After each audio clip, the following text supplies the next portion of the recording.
And hopefully by the end of this, I'll be able to remember names and faces. So that I don't have my little box cheating with, your names already there. Before we get started, Elaine, I'd love to have you come up and do a little orientation of this, where we are and some of the critical needs, bathrooms, exits, those types of things, Can I physically get over there or here? stay there, that's fine. Welcome, come on. All right.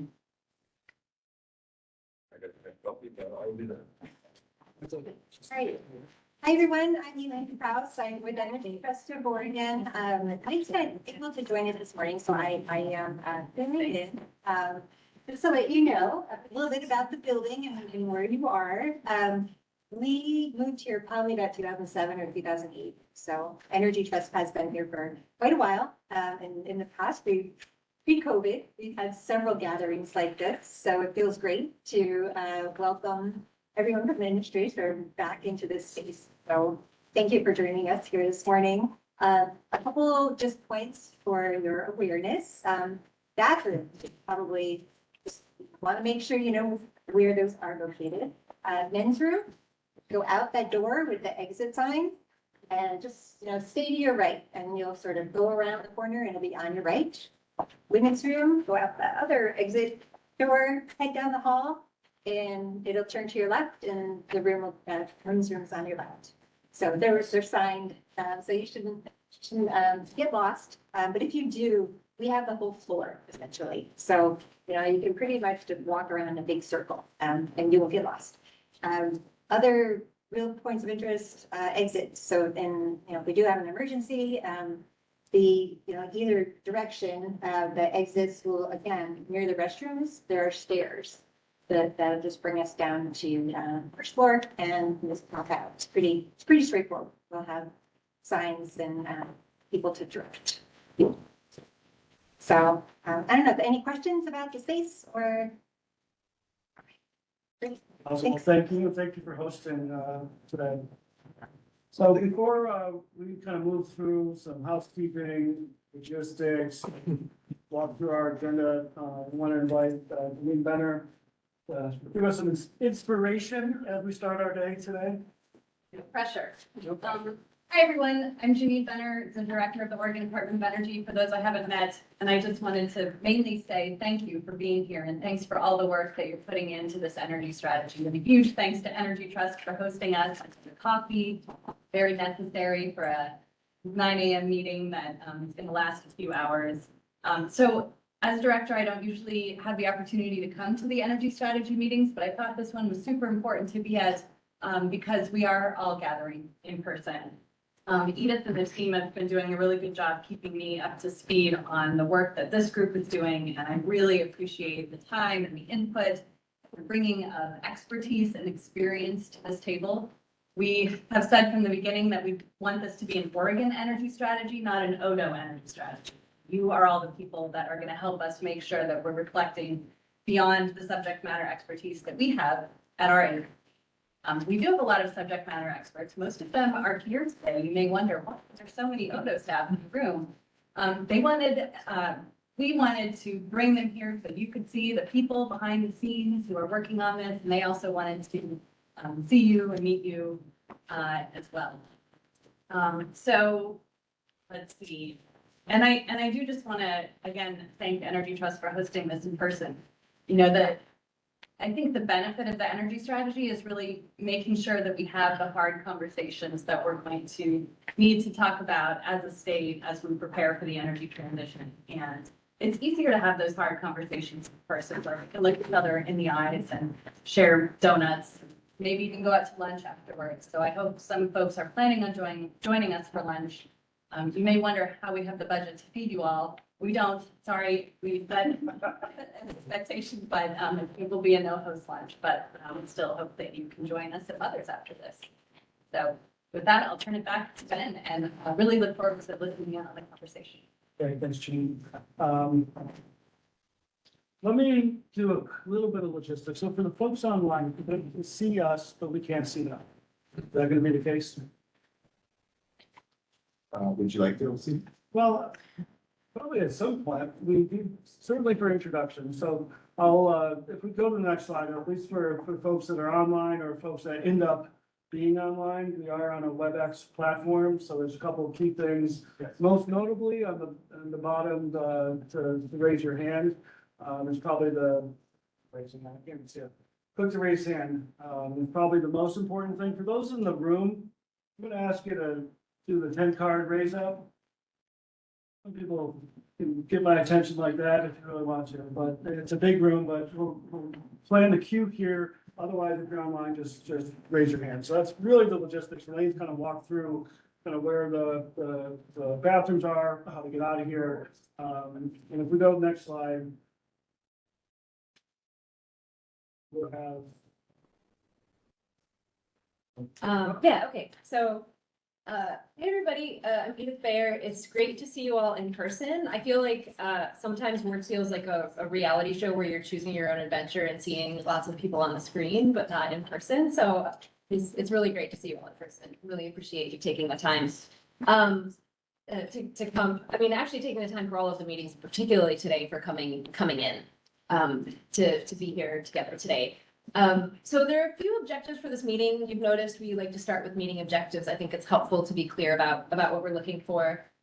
So first of all, we, as you saw in the packet, we have alternative scenarios that we'd like to present to you, talk through, answer clarifying questions. We're also interested in feedback.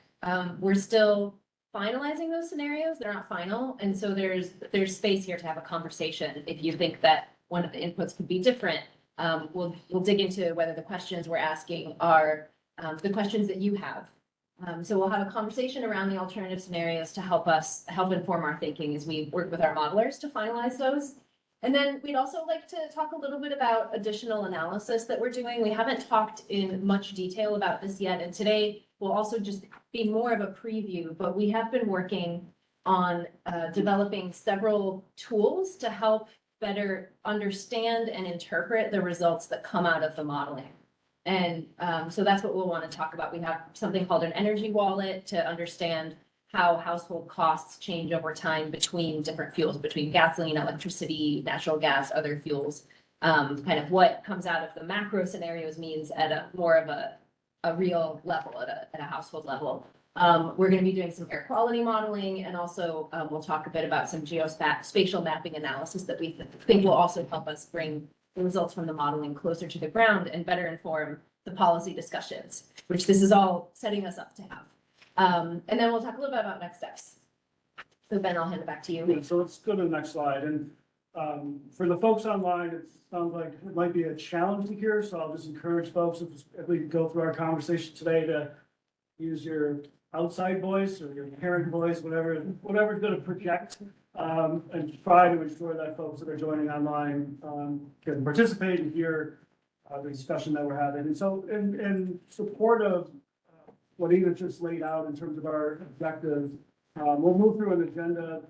I want to point out a couple things that I want folks to be aware of as we go through today. And you'll see an approval of the last meeting summary. And we've added this, and we will continue to have this as part of our agendas going forward.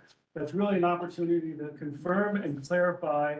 Oh, see, we already have your name tag out. Welcome, folks, for joining.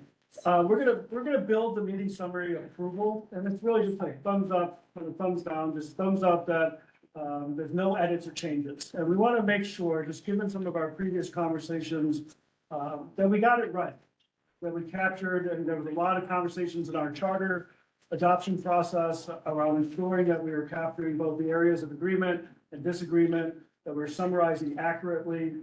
We feel it's a really important opportunity for us to have a clear record of our process, but also to have confirmation from you all that what we're putting forward, summarizing our conversations is accurate. So this will be our first time doing that. When we get to that space in the agenda, I'll just ask for folks if there's any edits or points of clarity that we need to make before kind of final adoption.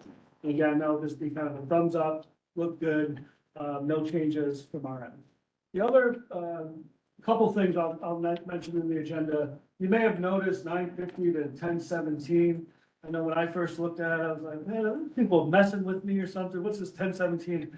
Today is the Great Shakeout. If you all know what that means, it started, I believe, in California.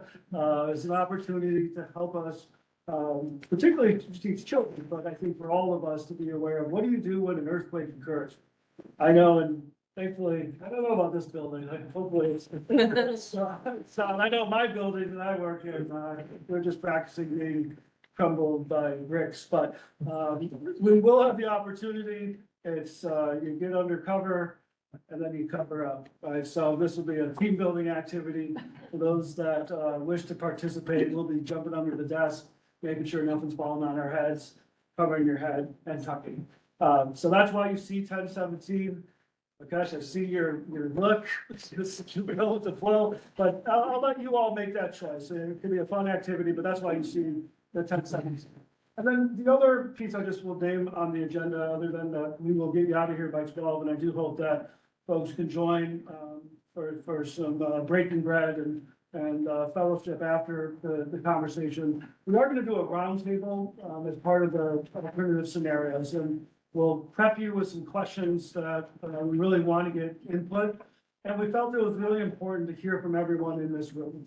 These are important decisions that are part of this process, and I think it's really critical for Oregon Department of Energy to really hear from all the different perspectives in this room. Any questions about our agenda for today? Okay, not seeing any, let's keep going.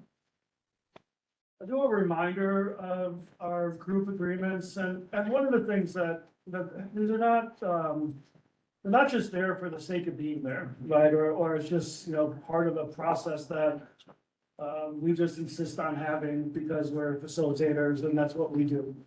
But really they are in service of the conversations, deliberation, and the full kind of diversity of perspectives in this room. They're really meant to support our ability to create a space where folks can disagree vehemently, right? That can bring in and feel confident bringing in different perspectives from someone across the table. So when we ask, you know, certainly there's things around modifying the agenda or by agreement, really honoring the intention of what we're trying to do at each of these meetings, really trying to listen to understand, not just to respond, right? While we, you know, will encourage folks having some debate, what we're asking you to do is not just preparing your response as someone's talking, but really trying to embrace and understand why that perspective, what is it about their interests that leads them to bring that perspective in the room, that we remain respectful, that we are candid, so we do speak our truth and do so in a way that is productive and constructive, helping to really serve your role as advisory board or advisory group members to give input to the Department of Energy, ensuring that, you know, we are really accurately capturing the full diversity of perspectives in this space and surrounding spaces around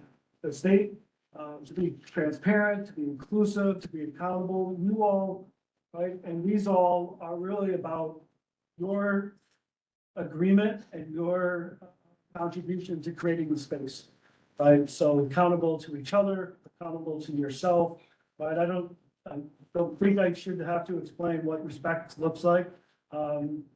So hopefully we are all accountable to what that means. When we can, right? Not just name differences, but seek to resolve.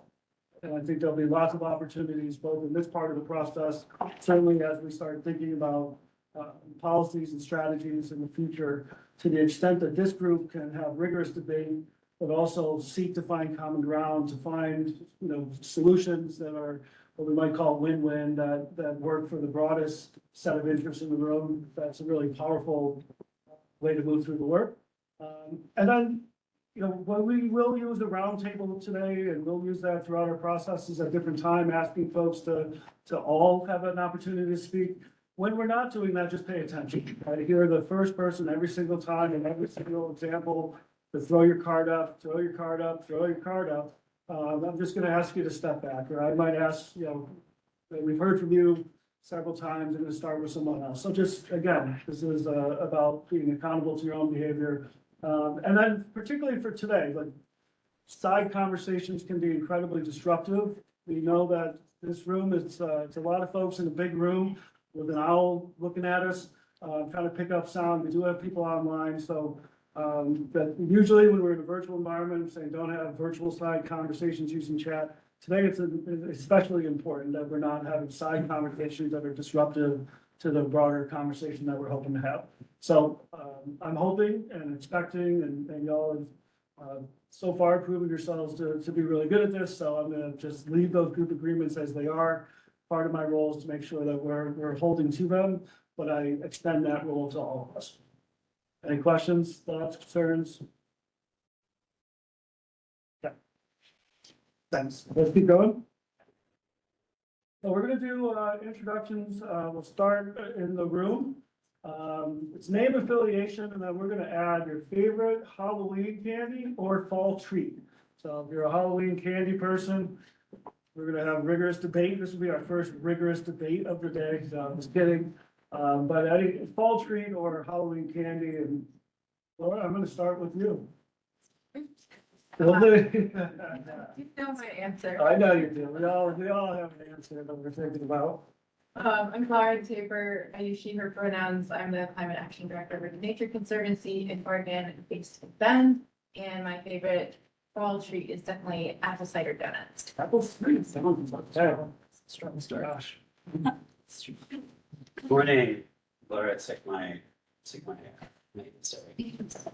So the people that Well, you can add a vote. it's okay.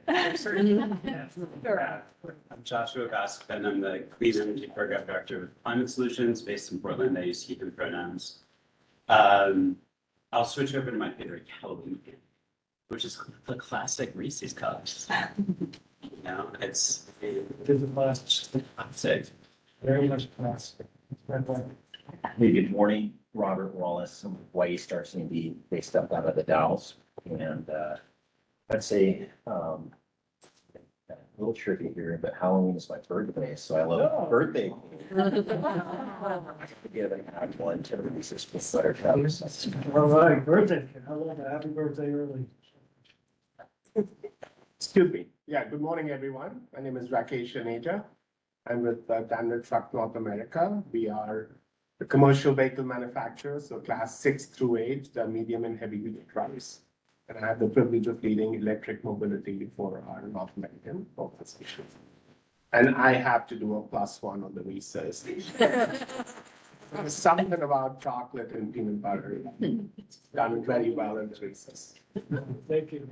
And My name is Jennifer Hillhart. I'm the Policy and Program Director at the Oregon Citizens Utility Board. We are a statewide ratepayer consumer advocacy group. I use she, her pronouns, and I love Reese's peanut butter cups. My favorite are butterfingers. okay.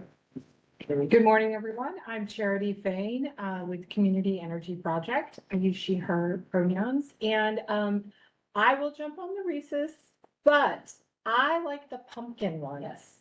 They're slightly different than the cups, like chocolate to peanut butter ratio is different. Seasonal Reese's. It's like, I like the pumpkin, and in the spring, I like the eggs. Thanks. No, the pumpkins are better. During the break, argument. So, hi, I'm Andrea Kreiner. I'm the Executive Director of the Oregon Association of Conservation Districts. And although I will never turn down a seasonal Reese's, which are definitely better than the regular cup, I will pass them all up for original Twizzlers, not the peel and twist ones, or the blue, or the green, or even red, whatever these things are that you have here in Portland, these red things, red vines. Original Reese's, you can drink through them, suck them all day, and that's the best. Yes. Hi, everyone. I'm Emily Griffith. She, her pronouns. I work for Renewable Northwest. I'm our Oregon Policy Manager. And favorite Halloween candy is Kit Kats. Need a good crunch. Okay. I'm Tim McMahon with Stoll Reeves Law Firm, and I am a siting and permitting lawyer. I'm handling all sorts of utility scale energy projects, almost entirely renewable energy projects, the occasional natural gas facility or pipeline. And I mean, come on, candy corns? Maybe like the bangs, you know? I was waiting for the first candy corn. First service. They're also Halloween color. That's true. True. Hi, good morning, everyone. I'm Elaine Kraus with Energy Trust of Oregon. And I'm gonna go with the Reese's, but seasonal, and I had bats. Like, there's a bag of bats out there, so I recommend them. Good morning, everybody. My name is Juan Barraza. I'm the Secretary Director of Latino Founders. And we just launched the Pacific Energy Center of battery storage in Central East Side. And I'm not that much of a candy person. My kids are, so I would say 3 pumpkin lattes. Ryan Adams, President of Co-Energy Propane, representing the Pacific Propane Gas Association. I'm gonna venture away from the Halloween candy a little bit, and kind of my favorite fall dessert is a huckleberry cobbler. Oh. Okay, that's tough. Deanna Souza, I own Soul Coast Consulting and Design, and I'm representing here Oregon State, or Oregon Solar and Storage Industry Association and Oregon Coast Energy Alliance Network. I'm a classic Whoppers fan, and now my sons are way too old to trick or treat, so if you have any kids that I could pillage their treats, let me. Well, you can fill it more, because mine's 6-year-old, so you can fill right into his candies. Hi, everyone, it's good to see people in person here finally. I'm Ivy Quadge, I'm with QB Fabrication and Welding. It's a family business that we've owned for the last 37.5 years, and we manufacture transmission towers and anything utilities specifically. And then I guess my favorite fall treat so far has been like the pumpkin bread right now. Every time I go to Rockford, next pumpkin bread, I'm like, get some. So I'm Jeff Hammerlin, and my name card says retired professor at Portland State University, and that's reasonably true. I would say actually I'm sort of retired professor. I still chair the board of our energy certificate program, we have a graduate certificate program. And I am auditing one of my old courses. In fact, I gave a guest lecture in one of my old courses, Northwest Energy Policy, just last week. So a little bit involved, and I apologize for I was one of the 3 stragglers. I apologize for that. Well, I'll just say that my father-in-law passed away the other day, and we have a memorial service coming up, and we had 12 extra people in our house, and I couldn't find a way to get out of my garage. And I should have followed the directions and gone with mass transit, so I'm even more embarrassed. My apologies. Good morning, everyone. My name is Tucker Billman. I'm the Director of Government Relations for the Oregon Rural Electric Cooperative Association. We represent the state's 18 not-for-profit electric cooperatives that serve the geographic majority of the state, mostly in rural areas. And we are a consumer-owned electric utility. Thanks for having me. Unfortunately, Tim took mine. I am a big fan of candy corn as well, and I was really hoping we were gonna make it around the circle with nobody having said that before me, but I think that's maybe the first candy I recall my parents even allowing me to have, and anytime I see it, whether it's rude or not, I'm gonna take a handful of it. So, thank you. Scott, I forgot to give my treat. Can you give me one more 10 seconds? My special Halloween treat would be really good quality hard pressed cider from local apples. That would be. Well, good morning, Scott Sims, the CEO and Executive Director of the Public Power Council. We serve 6 states across the West. We really focus on the bottom of the power administration portfolio. So all the consumer-owned electric utilities that deliver power in whole or in part from Bonneville. Typically in our memberships, we've got about 100 utility members that stretch from very small utilities to very large utilities. I'm on the candy corn bus as well, and I would just say, to try to differentiate, one thing we used to do as kids is take that little white piece and break it off, and then tell our moms that we broke our tooth. And you had to kind of do it every once in a while, because I would forget, but it always would freak them out. Like, I bit on this sucker, and I broke my tooth, to show them that white end of the candy corn to make it slip out. So, little trick there for anybody that wants to do that. Good morning, everybody. Patrick Mills with the Confederated Tribes of the Umatilla Indian Reservation. And Reese's are pretty good, but I think I'm doing Twix this year. Good morning, Christine Golightly, Columbia River Intertribal Fish Commission, bringing a tribal fisheries perspective to the table, and Patrick just stole mine, I like the Twix. Good morning, Mary Moreland, you, she, her pronouns. I'm here with Northwest Natural, region's largest natural gas utility, and fall treats. I love candy in general, but actually Tootsie Rolls are my favorite. I'm one of 6 kids, and it was the one candy no one else ate. So I don't know if I like it or if I just condition myself to take the leftovers. Stop there, Mary. Up there. Erin Childs, Executive Director with the Renewable Hydrogen Alliance, and I'm gonna put a vote on the pumpkin spice latte column. Hi there, I'm not an official member of the advisory board. I'm here as Erin's proxy, Rebecca Smith, Transformers Consulting, supporting Renewable Hydrogen Alliance in many policy-related matters. And this is the time of year where I start, catching colds or getting a tickle in my throat. So my favorite fall treat has just got to be the hot toddy. Good morning, Michael Frills, Oregon Department of Energy, policy analyst, focusing on natural gas and alternative fuels. I use he, him pronouns, and my favorite treat is, again, like pumpkin baked goods, pumpkin pie, pumpkin bread, whatever I can get in fall season. Hello again, Edith Thayer, she, her, Oregon Department of Energy. And I have to go with the Butterfingers. It's the only time of year I eat them, and it's the only thing I want out of the, I trade my kids for them. Really sit with the hot toddy. But Ben Duncan, your facilitator, Currents of West, I guess I'll throw in a Milky Way, because I haven't heard that yet. Although I am a Reese's loyalist. Jessica Rikers, I manage the policy team at the Oregon Department of Energy. And my favorite fall treat, beyond a shadow of a doubt, is a really good pumpkin pie. And for it to be really good, it must have molasses in it. That is a requirement. Let's go, I'll just note, Corey is here, but he had a reading. I don't think he's back yet, so you'll ask him at the break what his candy is. Let's go online. Jen, can we start with you? Hi, good morning, everyone. I'm really sad to not be there with you in person, but I look forward to the next time. I am the Director of Environmental at the Port of Portland, and I'm just gonna get on the bandwagon. I was trying to resist and be unique and creative, but I do love peanut butter cups. I just do. I can deny it. Jimmy? We can't hear you, Jimmy.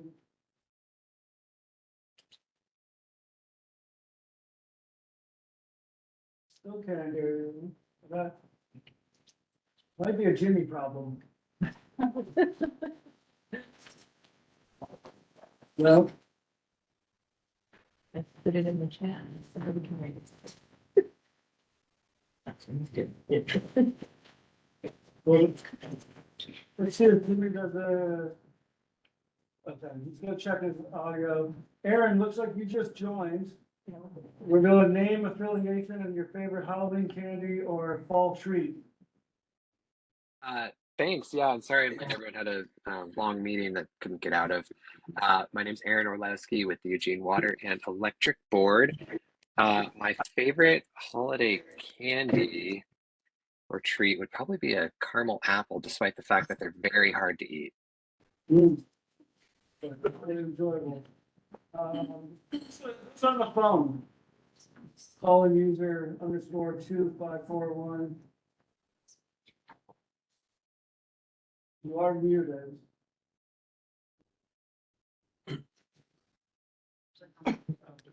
Yeah.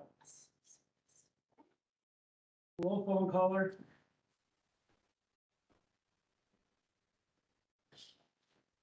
Goodbye. Jimmy, do you want to try again?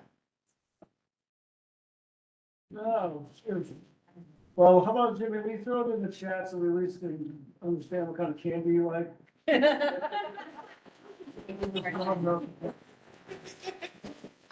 Anybody missed anybody? Has anybody come in since we started? everybody, Jimmy, hopefully we'll be able to hear you at some point. And then whoever's on the phone, we couldn't hear you if you were talking to us, we did see you go off mute, but, if you wanna try again. We wanna do stuff? Yeah, real quick. Morning, everybody. My name is Anne Pearl-Nash. I'm the US DOE Fellow at Odo this year, and I'm with the Planning and Innovation Team. And I have to be a candy corn person too, but only like a very small bag once, and then I'm done. Hi, Janine Benner, Director of Odo, Swedish Fish.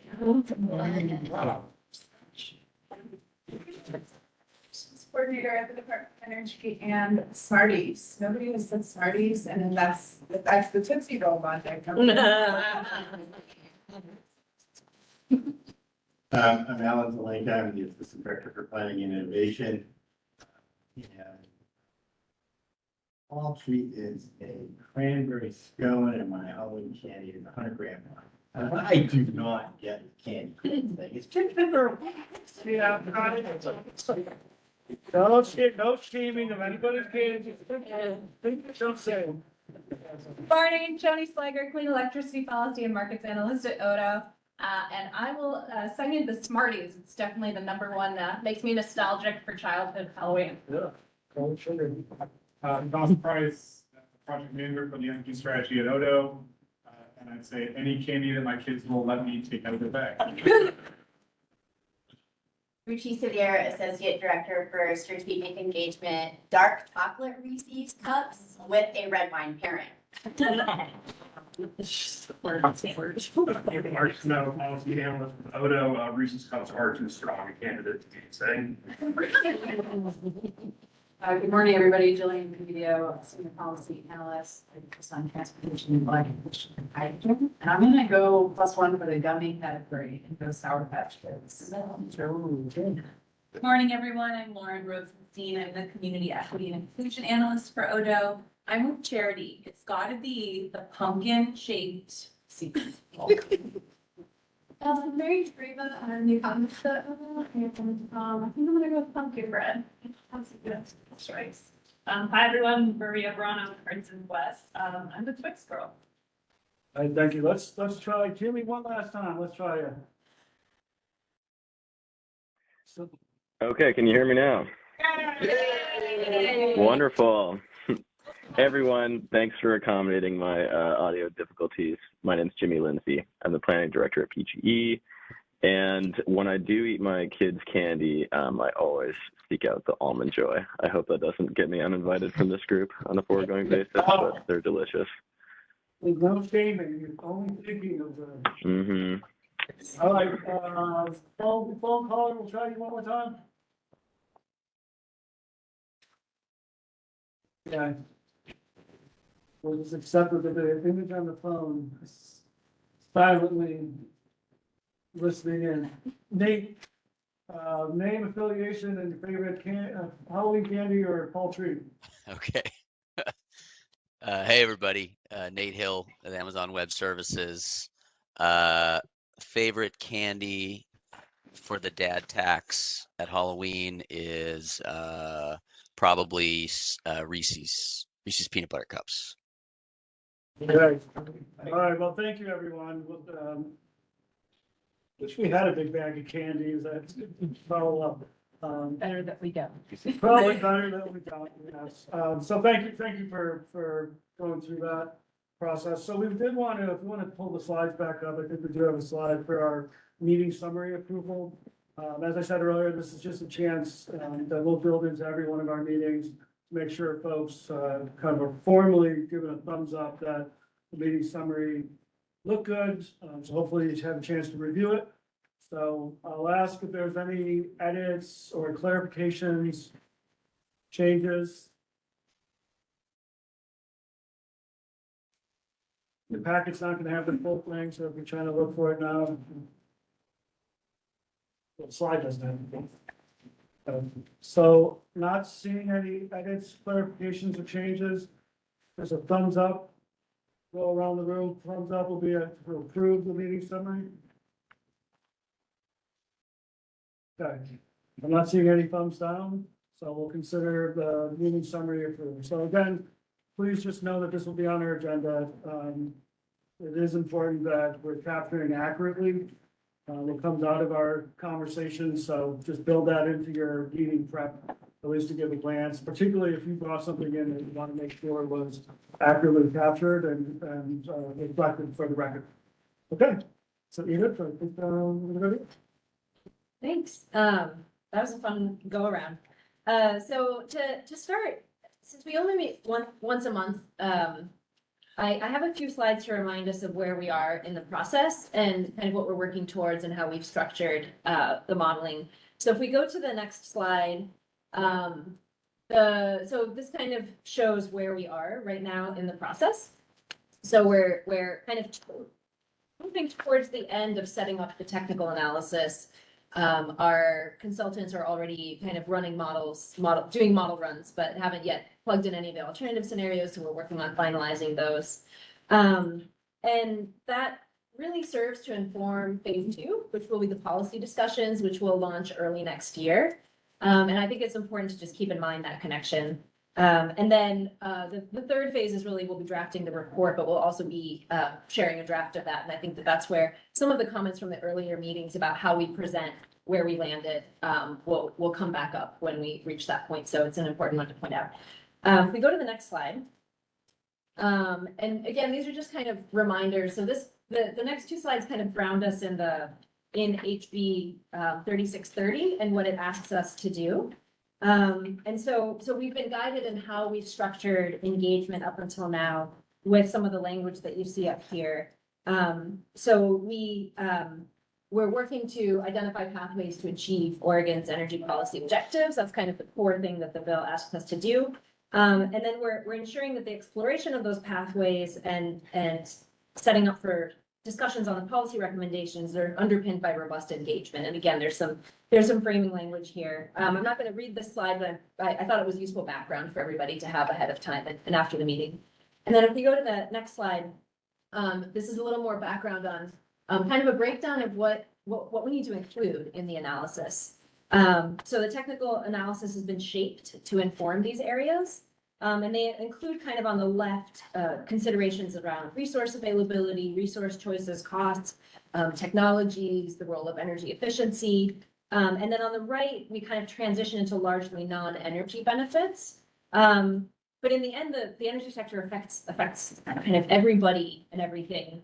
And so these non-energy benefits are really important to get at. And some of these, some of the additional tools that I'll talk about toward the end of this meeting start to get at some of these areas that are really difficult to capture in an energy model, but that we hope to capture in some of the geospatial mapping and the energy wallet and some of that analysis. So if we go to the next slide, I'm going to talk a little bit about how we bring things up. So you've seen this image by now a few times. If you click one more time, Michael. So the flourish here are these orange deltas, these little triangles. Which symbolizes the learning that we really anticipate to gain from this exercise as a comparison of scenarios to each other. So this image represents the reference and alternative scenarios, reference in the middle, alternatives around it. And I'm going to pause after I show this slide to see if anybody has questions. And because I think it's really important that when we start talking about the alternative scenarios, we're understanding this kind of scaffolding that we've set up. So the bill asks us to model pathways to achieve our energy policy objectives, and the reference is designed to do that, as are all the alternative scenarios. So every scenario meets the objective set in the Climate Protection Program, in HB 2021, in Executive Order 2804. And then the inputs for the scenario, for the reference, which we've now kind of finalized before moving to the alternatives, has been informed by other studies and by feedback from our working groups and from this group. And we have a version online of the reference that tracks the changes that we made in the kind of final go around of comments. And the reference incorporates two key pillars of a clean energy transition that numerous studies tell us are really important. One is energy efficiency and the other is electrification of end uses. So we framed these demand side assumptions, you've heard the language, as aggressive but achievable. They're technically feasible, they're possible, but likely require some further policy enablers to happen. And so this reference scenario is not business as usual. It's not showing what our kind of implementing policies are getting us, but they're showing what we would need to get to the overarching policies that we've set. And are there to set up these policy discussions. And then the alternatives kind of test, well, what if we don't do what's in the reference? What does that look like? Because there are a lot of uncertainties over whether we electrify at the rate that's in the reference, whether we achieve that level of efficiency. Because we're talking about a pace and scale that neither we nor many other states or economies have reached. So this is, I mean, we have ambitious targets and we just need to own that. And so this exercise is structured to help inform a conversation around how we do that. And so, let's see, I've skipped over my notes. I'm very bad at following notes. So we then compare the reference to these alternative scenarios, which is what we're talking about today. And those alternatives explore uncertainties. They explore risks. They explore the effects of kind of these what if questions on things like how much we pay overall, how much it costs economy-wide to achieve a certain level of decarbonization. How much do we need to build and of what? How much fuels versus electricity would we be using over time? One of the key benefits of this type of model is that it looks across sectors. And so we can capture, if someone buys an EV, they're no longer paying for gasoline, but now they're paying for electricity. And at a macro level, this model captures those shifts in the economy. And then, so now we'll click and show the scenarios that we've set up. We have put all of these scenarios, this you see here on the left, out for comment a few weeks ago. And this is what we're going to talk through today. We've always shown this graphic with 5 alternative scenarios. That's what we've budgeted for. We're working out if we can do all of the ones these alternatives, but I just want to be clear that we're not trying to pick favorites. We're really interested in your views on each of the alternative scenarios. The first 3 are really counterpoints to that aggressive but achievable. So we have high energy efficiency and electrification in the reference, lower in the alternative scenario. Same for transportation, higher electrification in the reference, lower in the alternative. And then we also incorporated quite high demand response in the reference and lower in the alternative scenario. And then the other scenarios really look at things that are very possibly could happen. For example, it might take longer to build transmission. That's not a surprise to anyone. So we have a constrained transmission scenario. We also know that it's really hard to, and not only in Oregon, but across the West, to site utility scale renewable resources. And so we want to test out what, if we can't build out those resources that the model tells us are cost effective, what do we need to build? We have a scenario that looks at if more hydrogen is available, what that means for our economy, where that hydrogen goes, and what it means for the overall balance of resources. And then we have this more ambitious greenhouse gas emissions reduction target that we talked about in our August meeting, I believe, that we'll circle back to. So that's the framing. I will elaborate on each of these alternative scenarios next, but I want to pause because I realize it's really important for us to be going along together on this framework. And we've had a lot of conversations with folks in this room and elsewhere who sometimes get confused about how this is framed up. And so I'll ask a very specific question, but I'm happy for people to ask any questions that you have. And the question is, I just want to check that it's clear that we're doing what we're doing with this type of modeling and how it's very different than the modeling that you might be used to. So we're not comparing to a business as usual case. We're not building up, we're not building an investment portfolio from today and showing what will happen if we don't do anything. We're showing what we need to do to achieve our objective. So I'm going to pause and just see if there are any, if that's clear, or if not, where the confusion might be. So reminder, card up for questions. Yeah, Rakesh. So the first couple of scenarios here, right, talking about lower energy efficiency or lower electrification, but then the last bullet point is more ambitious reduction. Is the last one broken down by sectors, or how do we incorporate some of the effect in transportation or buildings or whatever else? So the way that we framed it up is to look at the Oregon Climate Action Commission's recommendation of going to a 95% reduction by 2050, which is higher than the executive order that we're working with, which is 80% by 2050. And then it does the same, it kind of conducts the same exercise, but it is a little bit different, as you say, in that it wouldn't be a comparison where we dial something up or down. It's just, if we had to do this, what would it take? But it would look at also, it would look at transportation, it would look at buildings, So it like would look at. peanut butter spread over the various sectors. Yeah, but I think the results would come out sector by sector, so we would be able to get a sense of still kind of what needs to be built where and where electrification happens and where clean fuels plays a role. So let's go Jeff, Mary, Juan. So this looks good. I just have a question about the higher hydrogen availability. Is that all forms of hydrogen, not just renewable hydrogen? There's lots of gray areas there. Is that still open at this point?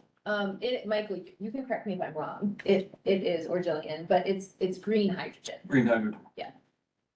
And you know that's defined. All right. Fair enough. Right.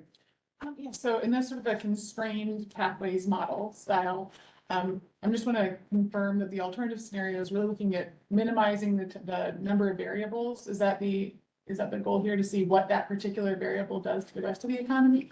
Just to make sure. Yes, exactly. So it's to understand, and I'll kind of present this when I go through the alternatives. But, you know, for example, where we have lower electrification in buildings, it means also electricity. We want to see what steps in and what role other fuels and energy sources play, so that we can understand the difference between the two and in what happens and not just. Yeah. Juan was next, then go Shannon and Joshua. Wonder in these scenarios, we have considered industry.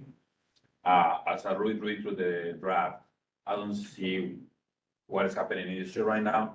Data centers and artificial intelligence, by 2026, we're consuming as much energy as Japan, the fourth largest economy in the world.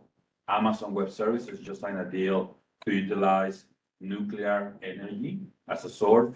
We have NuScale in town in Corvallis that was spread by our state.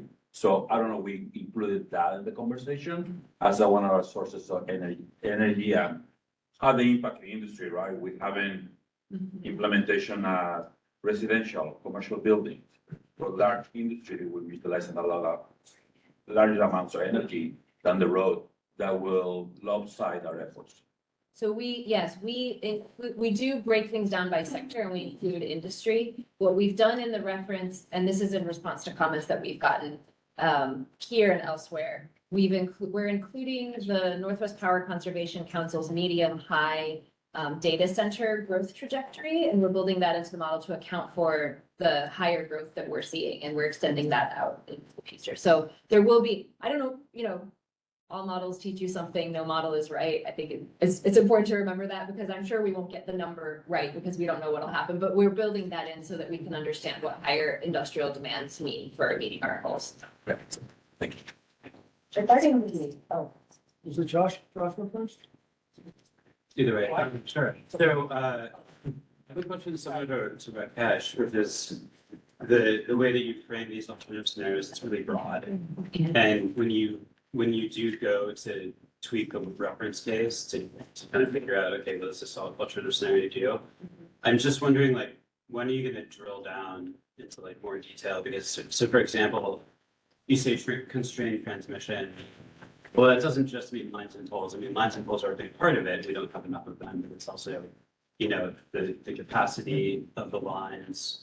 It's how the lines are conducted. It's, you know, some of the enhancements that you can deploy to the grid. Storage as a resource. It's microgrids. You know, there's a lot of things in that transmission constraint, and I don't feel like I have a good sense of what will be included, and I'm concerned that some of these things that I just mentioned that we feel are really important will be lost, and when you kind of flesh out that alternative scenario.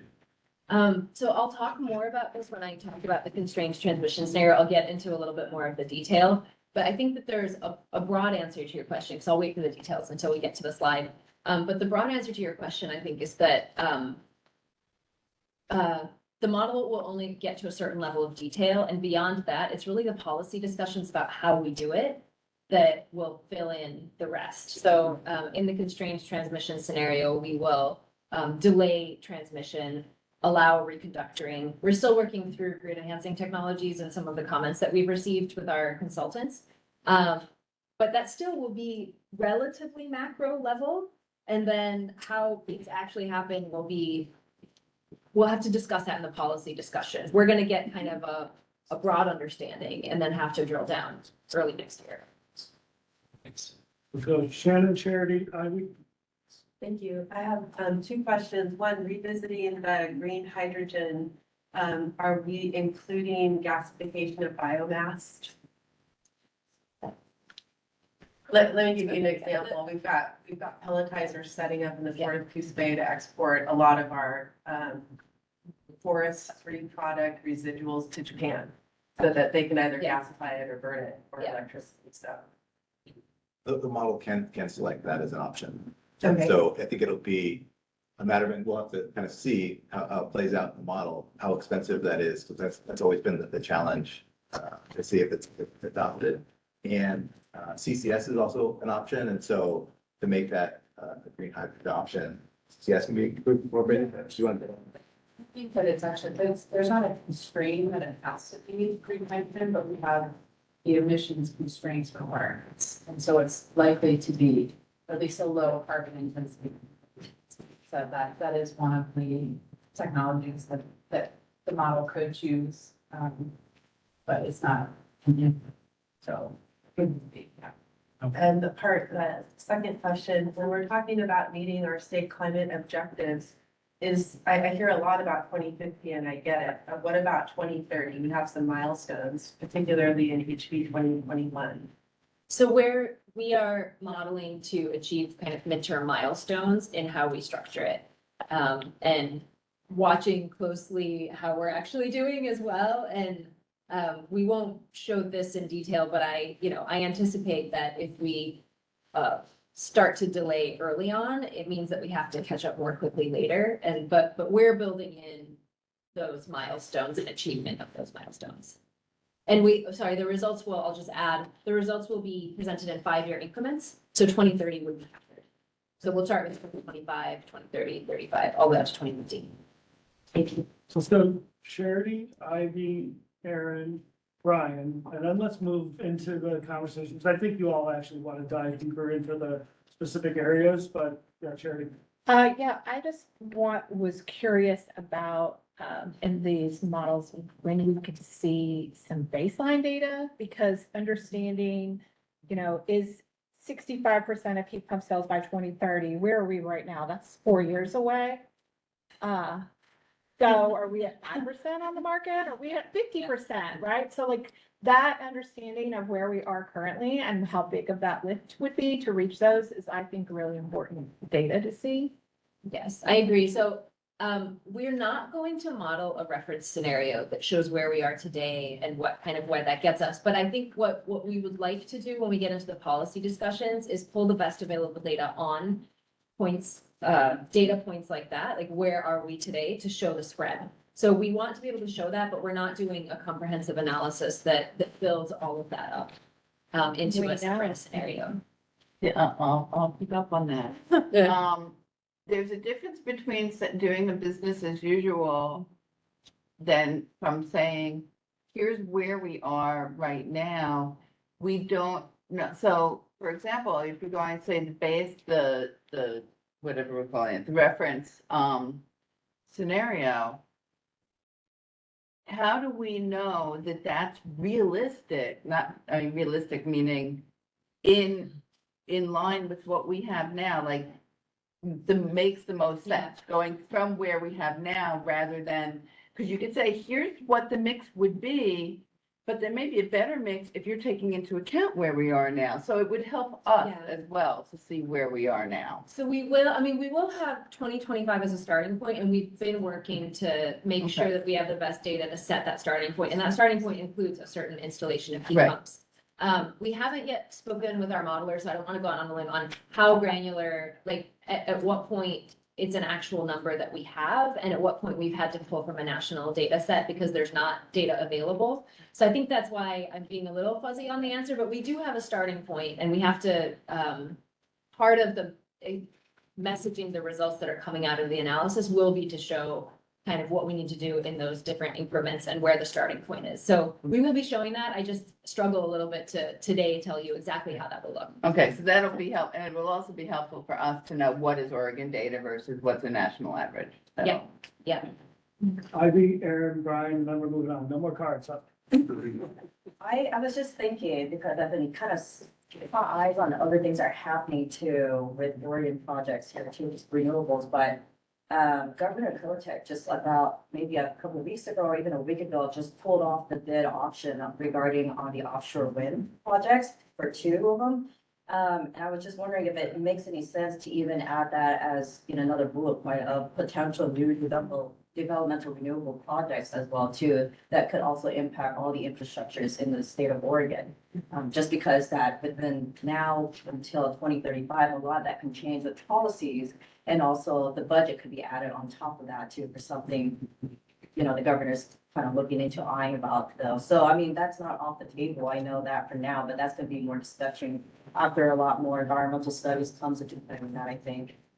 Yeah, it's a really good, I mean, we're tracking that too. I think what the model is doing is, I feel like the model, I'm just needs to be a person in the room that can respond to these questions for me. The model looks at the most, there's like cost competition between offshore wind, other technologies. And so it doesn't get into necessarily into the granularity of what needs to happen. That's the policy discussion, but it will uncover what kind of where offshore wind pops up and how much of it comes up in some of these scenarios. And we anticipate that particularly when we start to constrain the system, so some technologies like offshore wind that are more expensive start to come up and start to surface. Aaron and then Brian. Yeah, so great conversation in the room. I think something that's becoming clear to me is that everyone is identifying that even though this is an awesome modeling process with great stuff, there are limits. And we're not going to be able to get to everything. Yeah. Can you talk a little bit about how you expect the findings here to be carried forward after this process? So to the extent that there are gaps and folks do have questions or want to get into those things, what that looks like, and to the extent that there's a vision with other state agencies on how that comes together. Yeah, I'm trying to. Sorry, that was a big question. That was a really I'm big trying to keep question. the answer brief, so it's helpful but brief. So there's a few things. One is if you want to look at the types of information that'll come out of this type of modeling analysis, I'd suggest looking at the Net Zero Northwest report, for example, or Washington State's energy strategy. They had a similar approach, same consultants, and you can get a sense of the graphics that come out that show kind of what happens to different, the role of different fuels for and electricity between now and 2050 in these 5-year increments.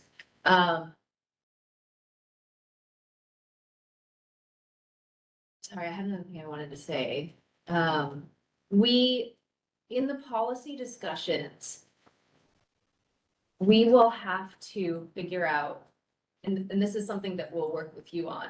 It's hard without seeing the results, right? But I can give examples of results we've seen from other studies.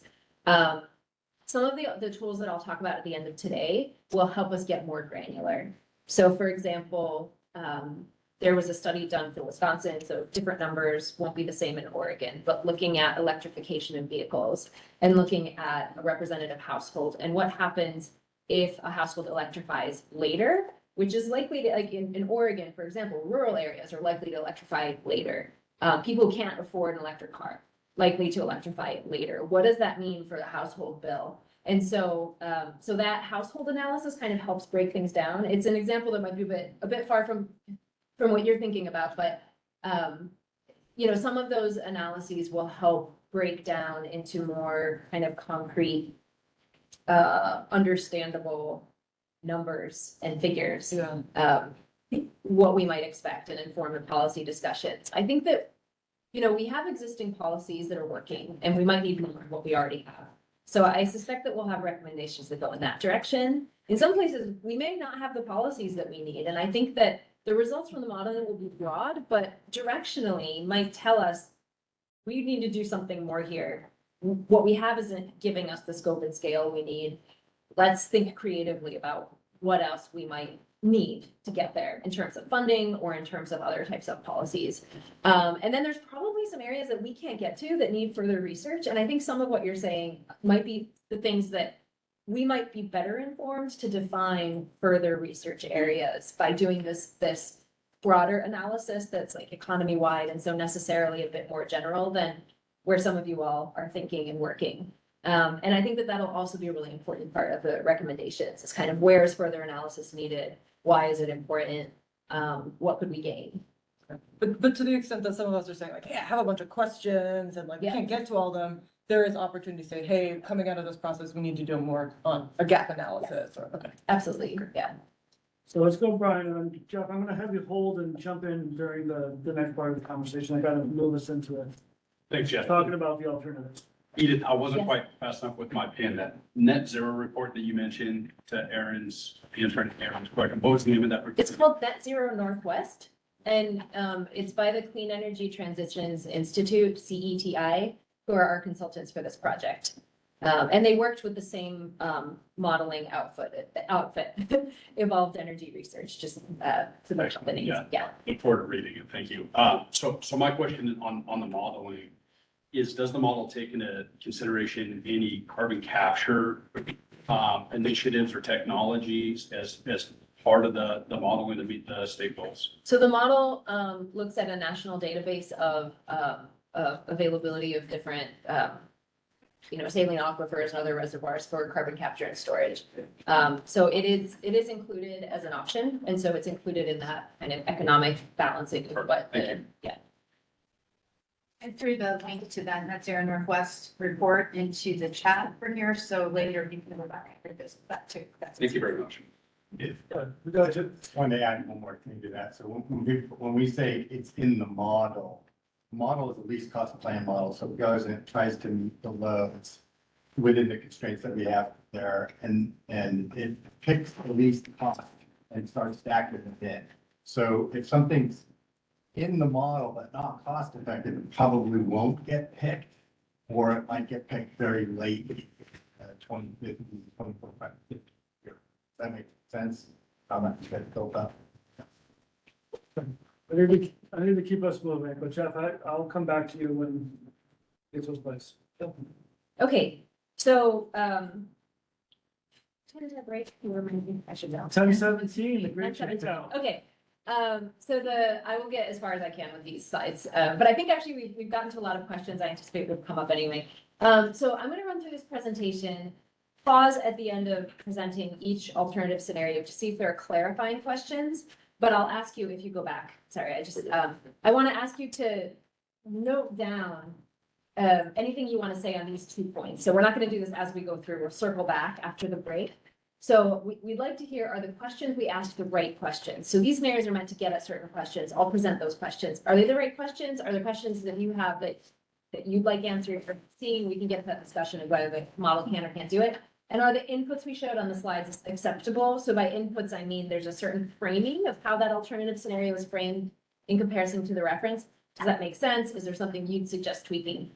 So we're not gonna, as I go through, just clarifying questions, but then we're gonna do a roundtable and ask each of you to speak. So feel free to just jot things down as they come to mind as we go through the slides. Next slide. We'll dive right in.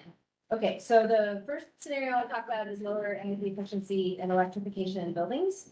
As I've said in the reference, we've included a high level of electrification and energy efficiency. This is established by setting a level of sales shares. So we're not talking about stock, we're talking sales shares of electric and hybrid technologies over time. And in the alternative scenarios, we turn those dials down.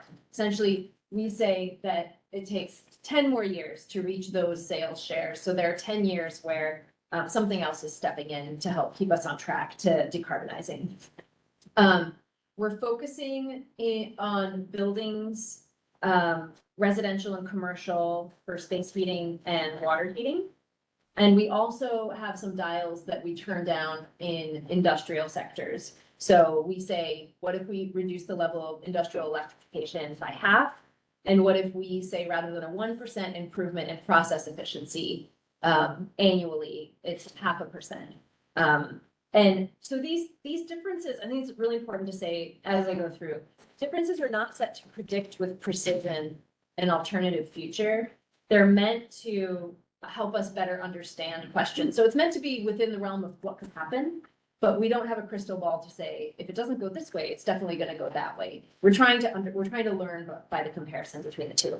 And the kinds of questions that this is helping us answer is what if it takes longer to reach the levels of efficiency in building electrification in the reference? What if current levels of efficiency in building electrification are maintained? So what if we're closer to BAU trajectory? What does that in terms of the split between direct use fuels and electricity in these end uses? What if process-related energy efficiency in industrial sectors is slower than the reference? A 1% annual improvement adds up pretty quickly to quite an ambitious improvement in process efficiency. So what if it's not that? What if process efficiency on average isn't that high? And what if we rely more on alternative fuels to meet demand for space and water heating? So these are the kinds of questions that we see this scenario getting at, and they're questions that we've heard in the working groups and in discussions. I'm going to pause for clarifying questions on this slide. Any substantive questions, save for later. So I'm gonna start with Jeff. And is that a new card or old? It's a new card. I'm putting it back up. Sorry. Jeff, I'm gonna just come back to you. It might not be directly related. Forward. I didn't see who went first. Let's go Andrea, Charity, Jeff. Yeah, just a quick question. Where in this, so energy efficiency and electrification in buildings, where does new building come? Is new building? So folks who are going beyond building code, right? So let's say, LEED platinum buildings, right? Like what, is this scenario looking at, we have every new, every new building's coming in LEED platinum, is that, or nobody's doing that? Everybody's only doing base code. I don't know the answer to your question. Okay, We do have a renovation rate, so we focus on renovations, and the model does include new build. I don't know if the model includes new build exceeding code. I'm not sure about that. Okay, so that would, that would just, I get it, not, right, if we have a certain percentage of buildings that are going beyond code now, like to me, this scenario would be, well, that's not happening anymore, right? Oh, that's a really good point. I think we'll take that back and ask our Jeremy, our modeler, because he might have a way to reflect that. It will boil down to the data source. So if you have a good data source to point us to, I can see what he has and what we have in the data sources that we're using. But that would be the question, whether there's a data source on how many buildings exceed current building code and by what. Well, LEED would be your only. Right, yeah. And there might be a database that gets us there. Yeah. I want to add one more thing to that. So there's a double check on the energy efficiency and the amount of energy efficiency we're going to get. At the end, Jeremy, the modeler, is going to be able to say, we got this many thousands of average megawatts. We'll be able to take that number and compare it to what the projections are, what the our council and other folks that are doing that kind of work, and make sure that it's there. If it's not, then we'll go back to the model and make sure that it meets those targets. If it's not there already. Jeff, what was your question? Okay, so this is getting to the question of, are we asking the right questions? One of the elephants in the room that I think needs to be addressed somehow, in some way, is the future of GTN Express, expansion of natural gas coming into Oregon and the other Northwest states. If TC Energy is successful in, and it appears that they are being successful in dramatically expanding express pipeline.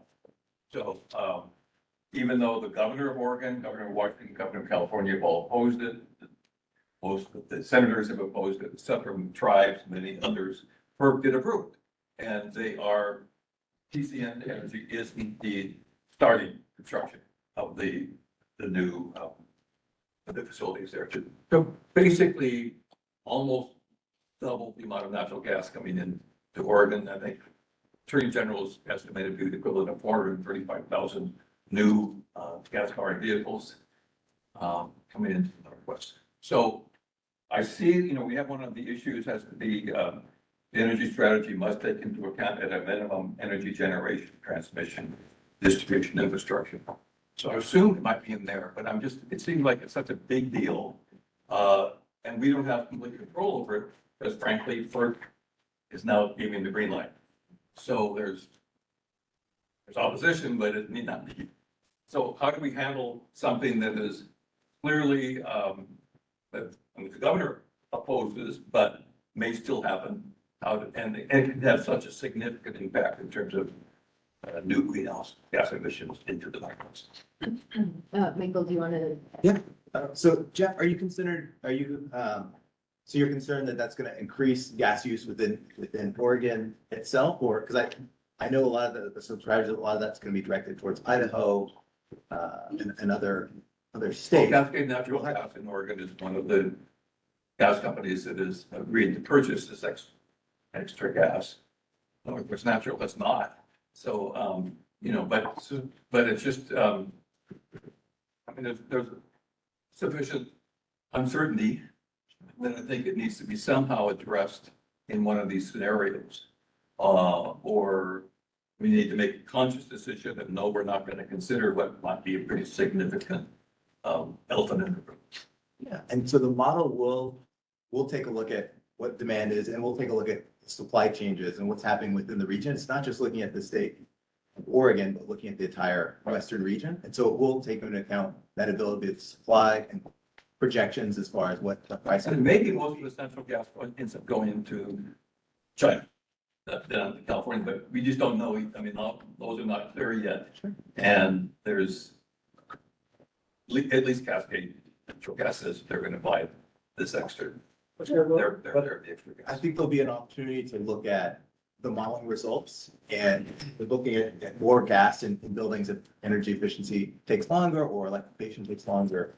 We can certainly look at some of those modeling results, and that'll be a great opportunity in those policy conversations to take a look at that and see if there's any changes you want to make, or if that is in line to maintain affordability in Oregon, or other concerns that or resilience or other things we need to take into account. But I think there'll be opportunity in those policy conversations to look at that. Yeah, I'll add one more point, which is, it's a clarifying question that we asked this week of our modeler, which is, we got quite a few comments in the public comments about, kind of stranded costs. And the model, just to be clear, if an investment is made, it has to be paid off in full, even if that resource, is retired before the end of its economic life. So the costs are going to be built in. So, and that's part of the cost calculation that happens in that model. I was expecting some sort of beep, beep, beep, beep. It's really anticlimactic, the whole shaking. 17? My comment was not that emergency. There's still time. Now for our, I was waiting for an alarm too. That's 17. It's 17. Well, let's keep going. Charity. So as I look at this, just trying to get to what you're asking for in this slide, these are all what if questions, right? So I would want to know, okay, if we assume it's going to take longer, why? Where are the why? Because those are the barriers that would be delaying. And do we want to not allow a delay and address the barriers? And find policy so that we don't have a delay. So is the model looking at why would there be a delay? Or, yeah, it might be, is the model looking at it, or how did you? Or how are you going to do that kind of discussion? Because, for some of us, we don't want to see a delay. And so, but the reality is there might be, so we can't just assume and accept that. So why? What are those barriers? Yeah, I think, so we have gone through an exercise of thinking about in setting these up. What might happen based on what we know, and it gets to some of the whys inform that process, that thinking process, like why would we not electrify as quickly?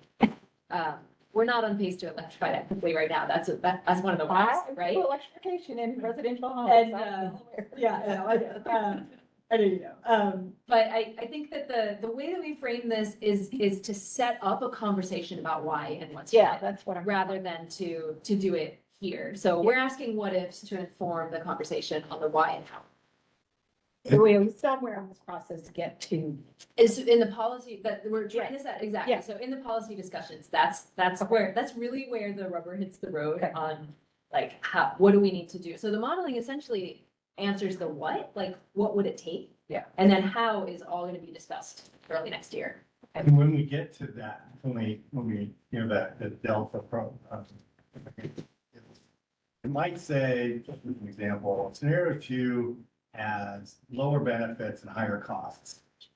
And we're gonna, and because of whatever the scenario is.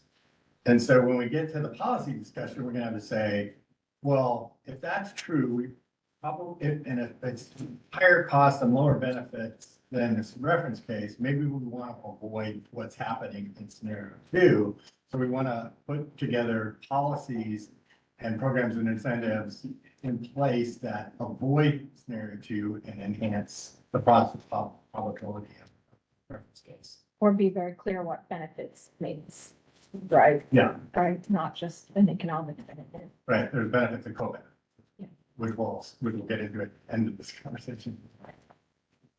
We go Aaron, Juan, Laura, or Lane, and then take a break or start shaking out. Something's gonna happen. No more cards for the moment. We'll come back after the break.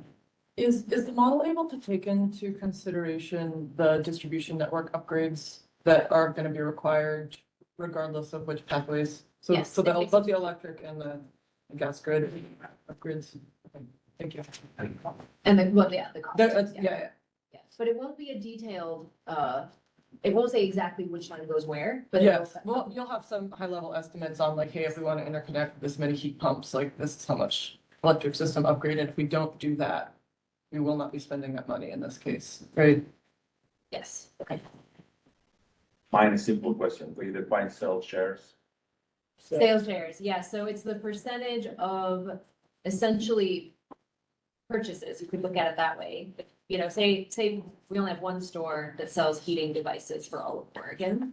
The sales share is what percentage of people walking out of that store have bought electric heat pumps, a hybrid heat pump, or some other technology. So, my question is about the definition of the scenario, with clarification. So I see that you're, adjusting the shares of sales of heat pumps, but, how about like the underlying assumptions for other energy efficiency that, may be pretty ambitious? And I asked that, like, for that last question about relying, as an example, relying more on alternative fuels. So if we don't achieve aggressive, natural gas system energy efficiency, is that represented in here to help us track that, like if we don't meet those gas system efficiency goals, is that captured? Yeah, so the model assumes improvements in efficiency for all technologies over time. These sales shares are kind of a bookend, but in between and even after, you continue to have a structure that's using natural gas and then slowly converting to cleaner fuels or fuel switching. So I'm having trouble answering your question. I'd have to check how exactly it plays out in the model in terms of like how gas efficiency is. I don't know if you have it in your head. Yes. It's not in my head. But yes, it takes into account weatherization improvements. It takes into account energy efficiency in general for electric appliances as well as gas appliances. And So the weatherization rate. Did you? But so then in this case, you're reducing, maybe the gas load is higher than otherwise, or would have been in the reference case. Yeah, and essentially it's a technology-based model. And so I imagine, I'm gonna guess, I don't know if this is how it's gonna happen, but one way that I can imagine the model running it is if you have less electrification, you have more participation of gas appliances that are not switching to electricity or hybrid. And then the model is looking for technologies that are efficient to help meet that decarbonization goal. Part of it is met with efficiency, part of it is met with fuel switching, but over time, the fuel has to become less and less carbon intensive, or you don't meet those. Does that help? Yeah, just trying to see how to answer the questions. And my big question was, we're looking at differences in sales shares for equipment. Are we also looking at different levels of weatherization in this scenario? So it's something that we could do. We haven't, we tried to pull the biggest levers essentially here. So compared to electrification is actually a huge efficiency measure. So it's where a lot of the biggest efficiency gains happen. So it's a big lever that we turn. And we chose not to include it here just because it would be a less, it would lead to kind of less of a difference between the scenarios. It doesn't mean that more or less weatherization isn't one of the realities that we might be working with, but we're trying to, I already feel like there's a lot here. And so there's a little bit of peanut buttering of what these different things get us in this, when we compare the reference to the alternative, but that's why. But it could be an option and we could talk about it.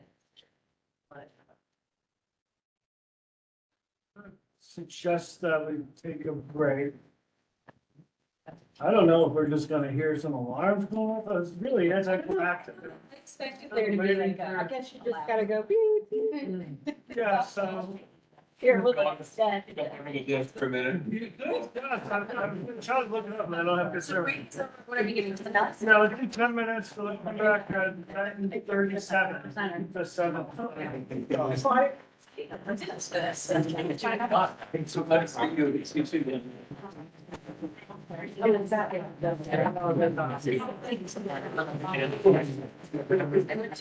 So when are they from?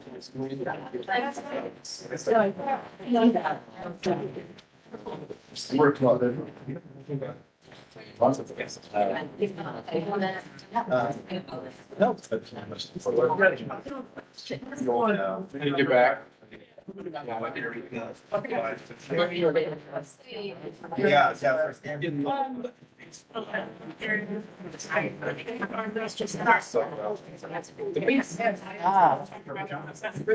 That's like whatever. No, we were OECD center.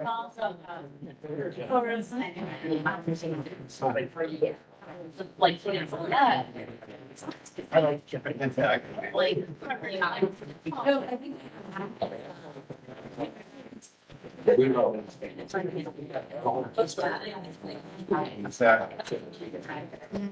Organization outgrew itself. We could go.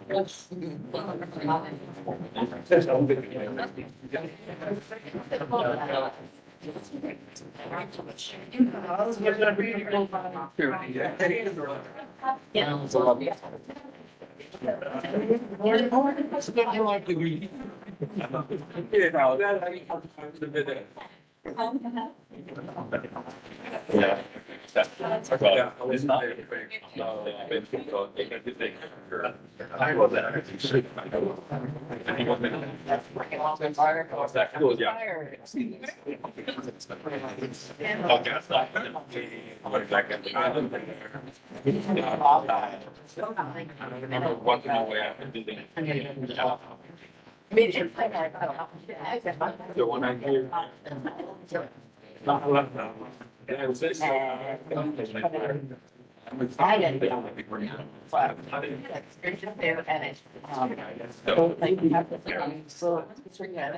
Central. My God, it's always like, I met you.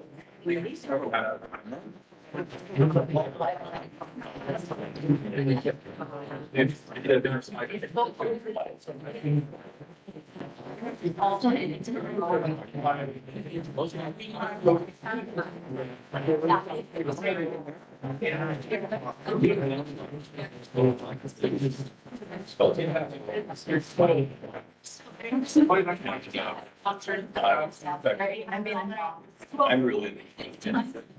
But. It's always interesting. I never know. 2 years ago.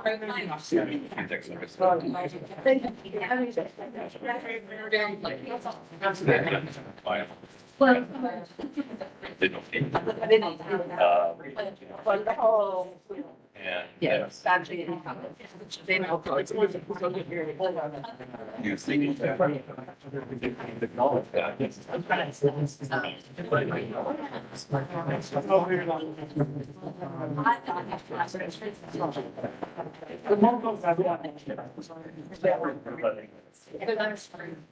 You please, I'm.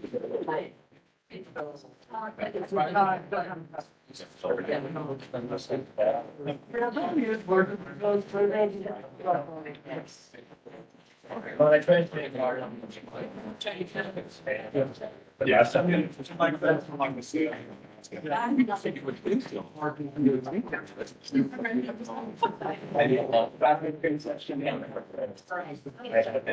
I. Washington.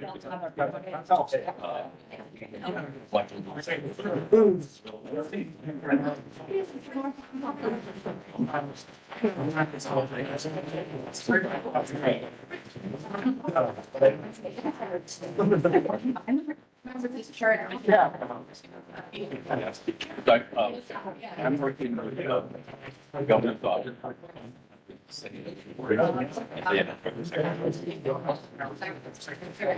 Well, that's a good review.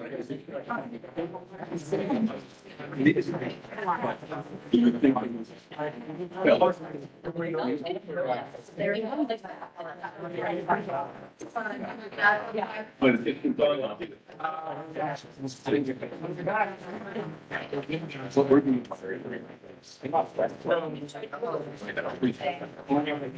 I still don't. Yeah.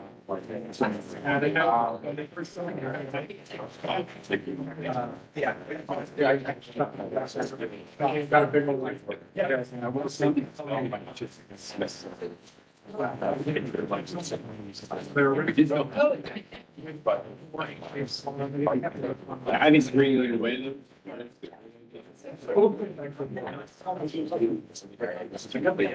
I got very.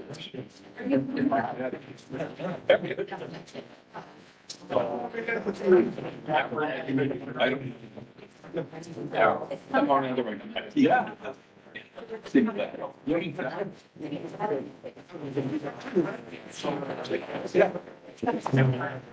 Yeah, I think it's.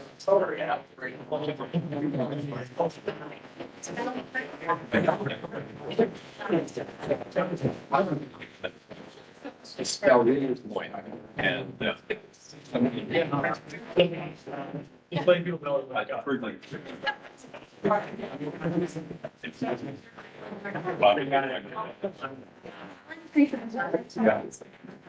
Okay. Sure, let's do that, because. Yeah.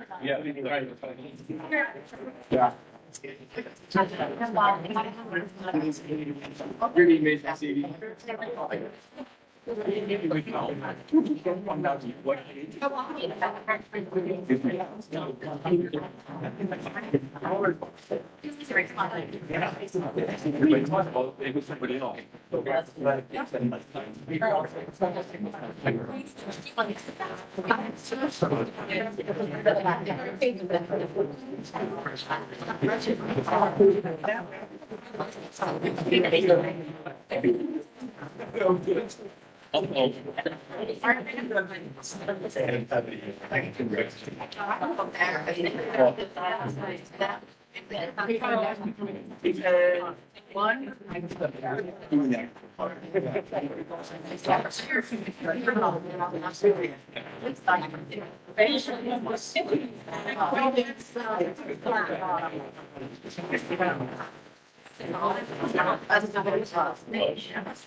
Yeah, I know.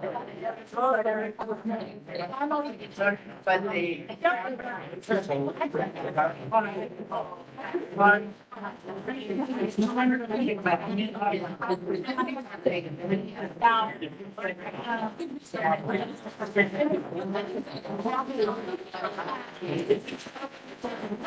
Thanks.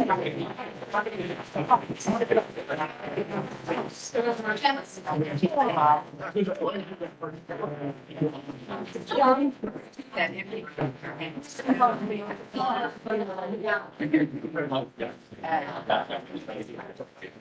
Yeah.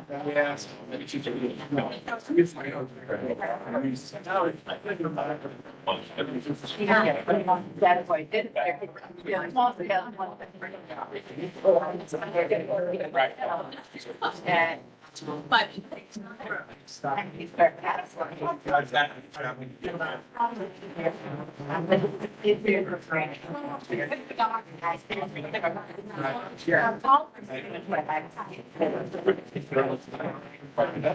We just say, dump it.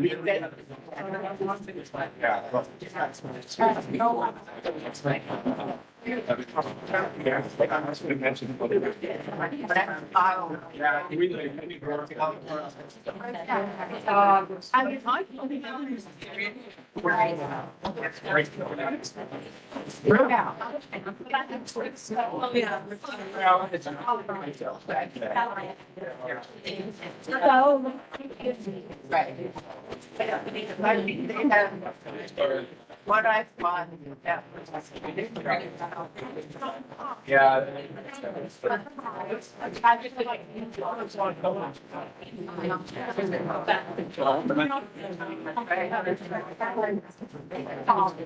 Right now, Right.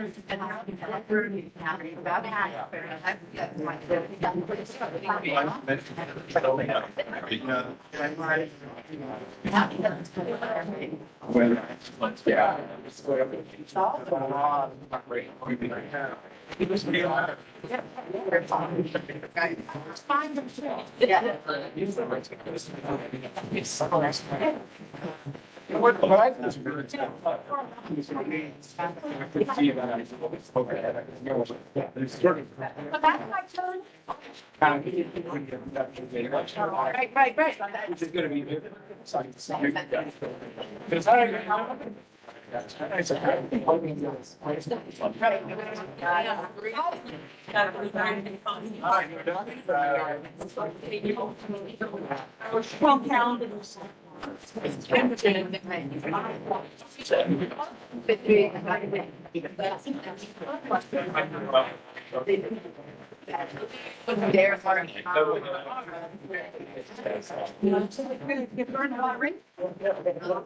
You said thank You're all going to find the day or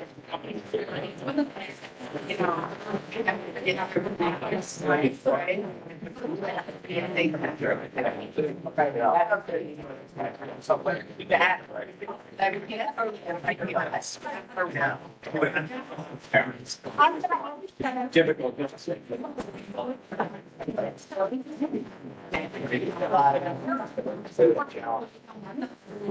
These are all. Community.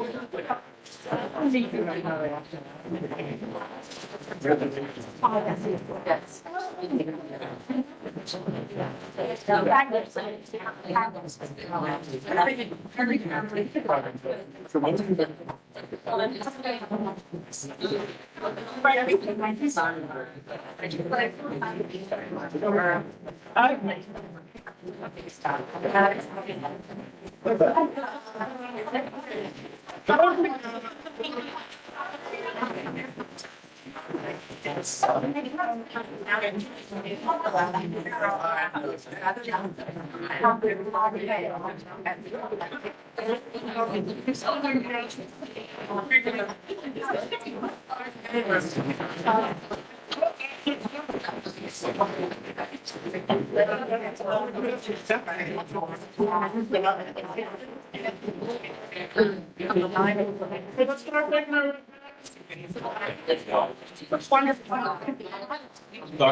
The worst part of my job is breaking up conversations. So we got a lot to cover. So just before we get back into it, so just. I know. For anyone who's trying to go get coffee over there, I think that one's out, so there was a press room pot in the kitchen. So don't revolt. And then, I think we're gonna do a little bit of a shift and go to the next part of our agenda. Y'all have a pretty liberal definition of clarifying questions, so. We're gonna kind of move through each of the pieces, and then we'll come back and have a conversation kind of on all the, scenarios and what ifs. So, Edith had proposed the couple questions to hold through the whole thing. But then we'll kind of go through, let Edith work through each of the sections, and then we'll stop and have a robust conversation. And that's when we'll really use a roundtable conversation, hear from folks. So that'll be your time to kind of respond to questions, to ask questions, to offer reflections. Okay. But what if we actually do a clarifying question? Hold it till the end. Okay. I think that's right, Charity. I mean, if there's something that you're really not understanding in the moment, what I'll do is just ask you to kind of wave your card. And this is like, I don't understand something. Okay. Not, I want to opine on, give feedback, answer questions, give input, okay? Does that work for everybody? Just do a little wave, that just means I really need to understand what you're saying. I'm gonna trust y'all not to go beyond that, okay? Okay, I have to like doubly thank Energy Trust now because not only are we using a meeting room, but I've now raided the kitchen for coffee. So thank you. Okay, so if we go to the next slide, I'm just gonna run through as Ben said. So the next scenario we'll talk about is lower electrification of transportation with a focus on medium and heavy duty vehicles. So that's, I just felt like I had to put this in my notes. Class 2B to 8 vehicles. For those less familiar with those designations, it's a range from heavy duty pickup all the way to long haul trucks categorized by weight. So it's that full range. We assume that advanced clean truck targets are met through 2035 in both the reference and the alternative. So that does not change. In the reference case, we set sales shares to achieve zero emission vehicles by 2050. And there's a split there between battery electric and hydrogen. In the alternative scenario, we delay those sales shares to 100% zero emission vehicles and you can see here by 14 years for buses, we see buses reaching zero emission earlier. So it's a longer delay. And by 10 years for class 2B to 8 vehicles. And again, these differences are set to help us get at some key questions. And again, I'm just reminding everybody they're sales shares, not the stock. So again, if there was just one car dealership in Oregon, it's the percentage of kind of sales that would come out of that meet these sales shares. So questions that this helps us understand more deeply, what if it takes longer to reach the levels of electrification for medium and heavy duty vehicles assumed in the reference? And what if low carbon fuels play a larger role in decarbonizing medium and heavy duty transportation than expected? And I just feel like this is something that I was clarifying for myself this week, which is that alternative fuels do play a role in that trajectory, right? But when we get out to 2050, we see this kind of sales share landing between electrification and hydrogen, roughly. And that's how the scenario is set up. And if there are more questions, we'll get to them when we circle around the table. If we go to the next slide, the next one is the last one that's kind of this counterpoint to the reference, the aggressive but achievable reference assumption. So here we have a limited demand response scenario. In the reference, we set quite high levels of demand response, particularly compared to what we see today, focused on residential and commercial buildings and managed charging. And in the alternative scenario, we dial that down. So in the reference, 50% or half of homes and businesses participate in some form of firm demand response program. And in the alternative, we say it's just 5%. And by firm, the reason for firm is that this is something that the model can say we're actually relying on. It's actually happening. So it doesn't include some of the price-based stuff that we see today. That might be there too, but we've defined the scenario around firm demand response availability. And the idea is to help demonstrate what needs to be built if we maintain relatively low demand response participation levels across the state. And we also turn down the dial on managed charging. So managed charging is referring to shifting charging to off-peak times or to when energy is abundant and cheap. For residential EVs, we go from 2/3 of residential EVs participating in managed charging to just 20%. And for medium and heavy duty vehicles, we go from 1/3 participation in the reference case, 1/3 of those medium heavy duty vehicles participating in managed charging to none in the alternative case. And we also have no vehicle to grid in the alternative scenario, the way we've defined it here. In the reference, we have 26% vehicle to grid participation for residential electric vehicles, meaning that some of that battery capacity is available to feed back into the grid. And the kinds of questions that this helps us answer are, what if demand response continue at roughly the levels seen today across the state? What if we relied primarily on supply side solutions to integrate variable renewable resources and meet system peaks? So we're decarbonizing the power sector in parallel. That's important to remember. So a lot more variable renewable resources, kind of a different shaped system. Demand response is one resource. If we don't have that demand response, what other resources are stepping in? And what if electrification happens, but new electric loads are not managed flexibly? And that gets a little bit of Ryan's question. All your question was on industry, but also across residential commercial sectors. If we have a lot of electrification, that's a lot more loads. If we don't manage those flexibly, what does that mean? Okay, next slide, moving along. Constrained transmission. So the constrained transmission scenario looks at what happens if we delay greenfield transmission development until 2045 across the West. So essentially we go from assuming a 10-year build out, so some new lines coming up in 2035, and we're saying actually those lines are all going to get delayed, and not all, but many of them, and we won't have any new lines energized until 2045. And within this scenario, we do allow for reconductoring of existing lines. So no new greenfield development, but reconductoring is in.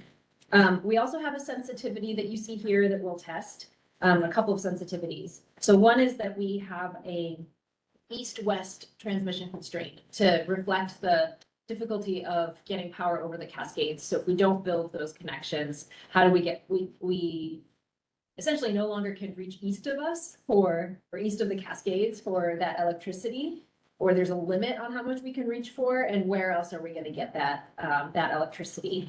And there's another sensitivity in this scenario, which is we're testing we're testing vehicle miles traveled reduction. So there's a statewide goal of 20% VMT reduction by 2050. It's a state policy, it's built into the reference, and we'll also test the reference against 0 VMT reduction compared to today, kind of 0% change per capita. And then in this alternative scenario, because we're constraining transmission, we're making it harder essentially to, and maybe more expensive to clean up our power sector. So it kind of tests the value of lower vehicle miles traveled in that case. And the types of questions that this scenario helps us answer, going back to the 2045 delayed greenfield transmission development, is what if it took longer to construct transmission across the West, including between Oregon and other states? What if east-west transmission expansion across the Cascades and Oregon was delayed? What if we had to rely only on reconductoring to meet transmission needs? And what if we relied more on in-state resources? So one thing that we've heard in the working groups is an interest in understanding kind of the role of in-state resources linked to jobs, economic development, all sorts of other interests. So this kind of tests that a little bit more and probably uncovers more in-state resources. If we go to the next slide, we're going to turn the dial even tighter and say not only is transmission delayed 10 years across the West, but we also limit construction of utility scale renewables. The way that we're doing that is by applying level 3 land use restrictions from the Power Place West study. So in the reference, we're applying some restrictions on how much land area is available based on levels 1 and 2 in that study. And in the materials here, you can see, I think there's a breakdown of what goes into those levels. And here we're saying, we're gonna say it's even harder to cite utility scale renewables, including and I'll just read what Power Place 3 kind of the summary of lands. So it includes areas with high conservation value, social, economic, or cultural value, prime farmland, important bird areas, big game, priority habitat, and corridors. So these are all now off the table. What happens, and what can we rely on to meet our electricity needs in this case? And this framing helps us understand questions like, what if in addition to constrained transmission, utility scale renewable development was delayed?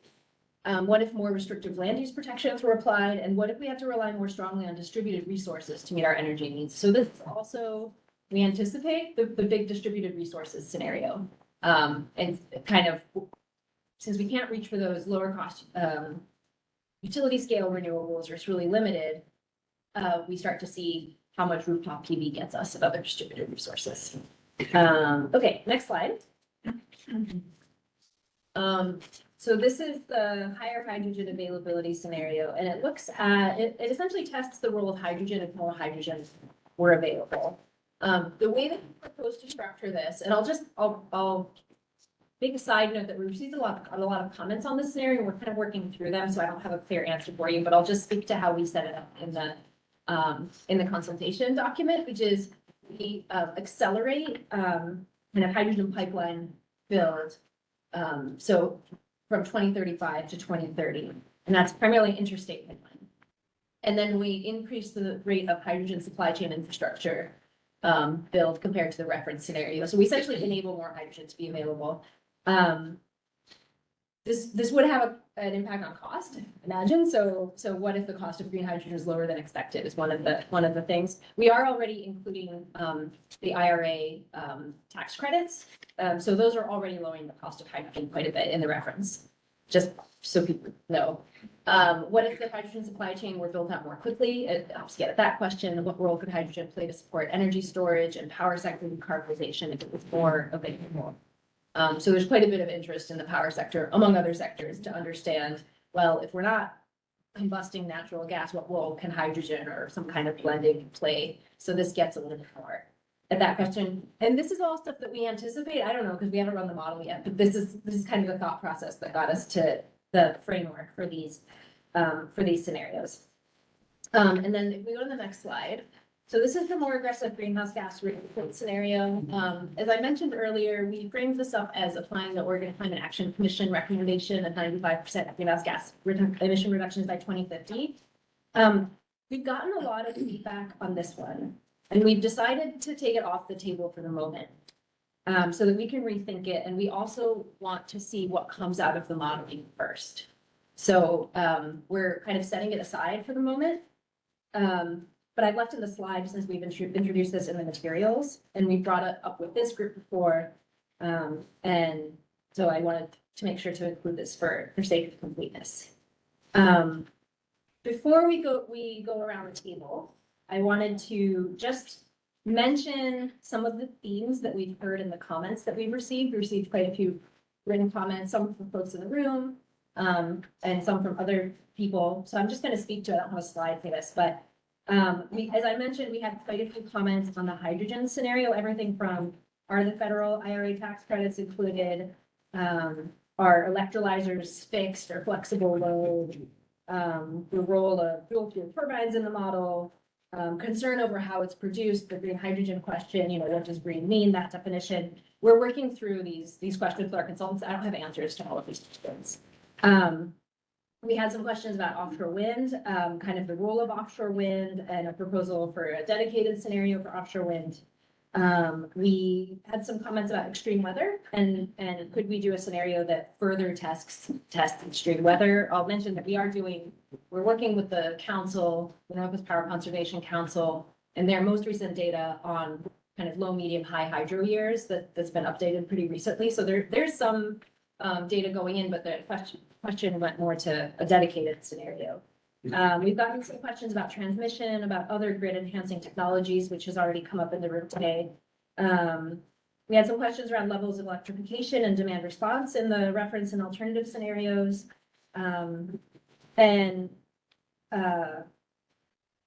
Yeah, maybe I'll stop there. I mean, I'm not going to go through all of the comments we received, but I think it's helpful to get a flavor of kind of what we've heard. And also to be really clear that a lot of these questions have been really good questions, and they're not ones that that our team immediately has an answer to. We have to go back to our consultants and talk through, first of all, are we doing this or are we not doing it? Could we do this? Could we not? You know, kind of understanding the capabilities of the model, which are tested with some of these questions. So that's why we don't have answers today, but I wanted to give just a sense of what we do. And just say that we really appreciate all of the comments that we've received and the attention that's gone into understanding the materials that we've been sharing.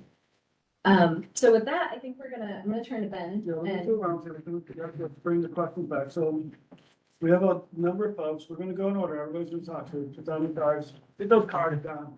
Everybody's gonna respond to this. I'm gonna just ask that you prioritize your question. You're taking comments until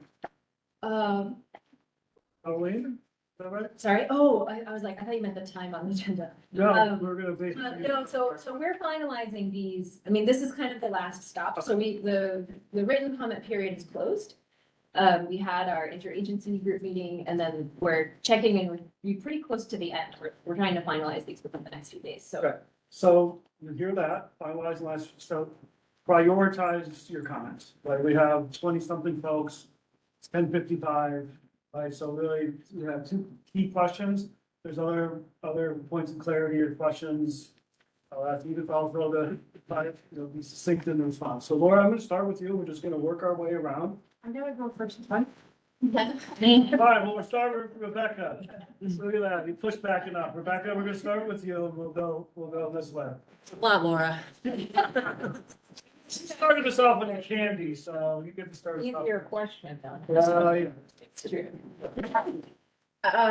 Just to clarify, are you asking if we have any comments beyond those that we've already submitted and that you've just now referenced regarding these scenarios? Yes. Then I would say not at this time. The ones that RHA did raise were around treating hydrogen like a flexible load, especially for not just electrolyzers, but also fuel production for hydrogen derived fuels.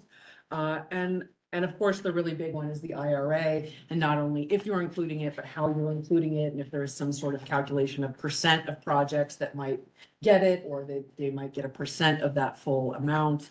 And then I think I'll leave it at that. Thank you.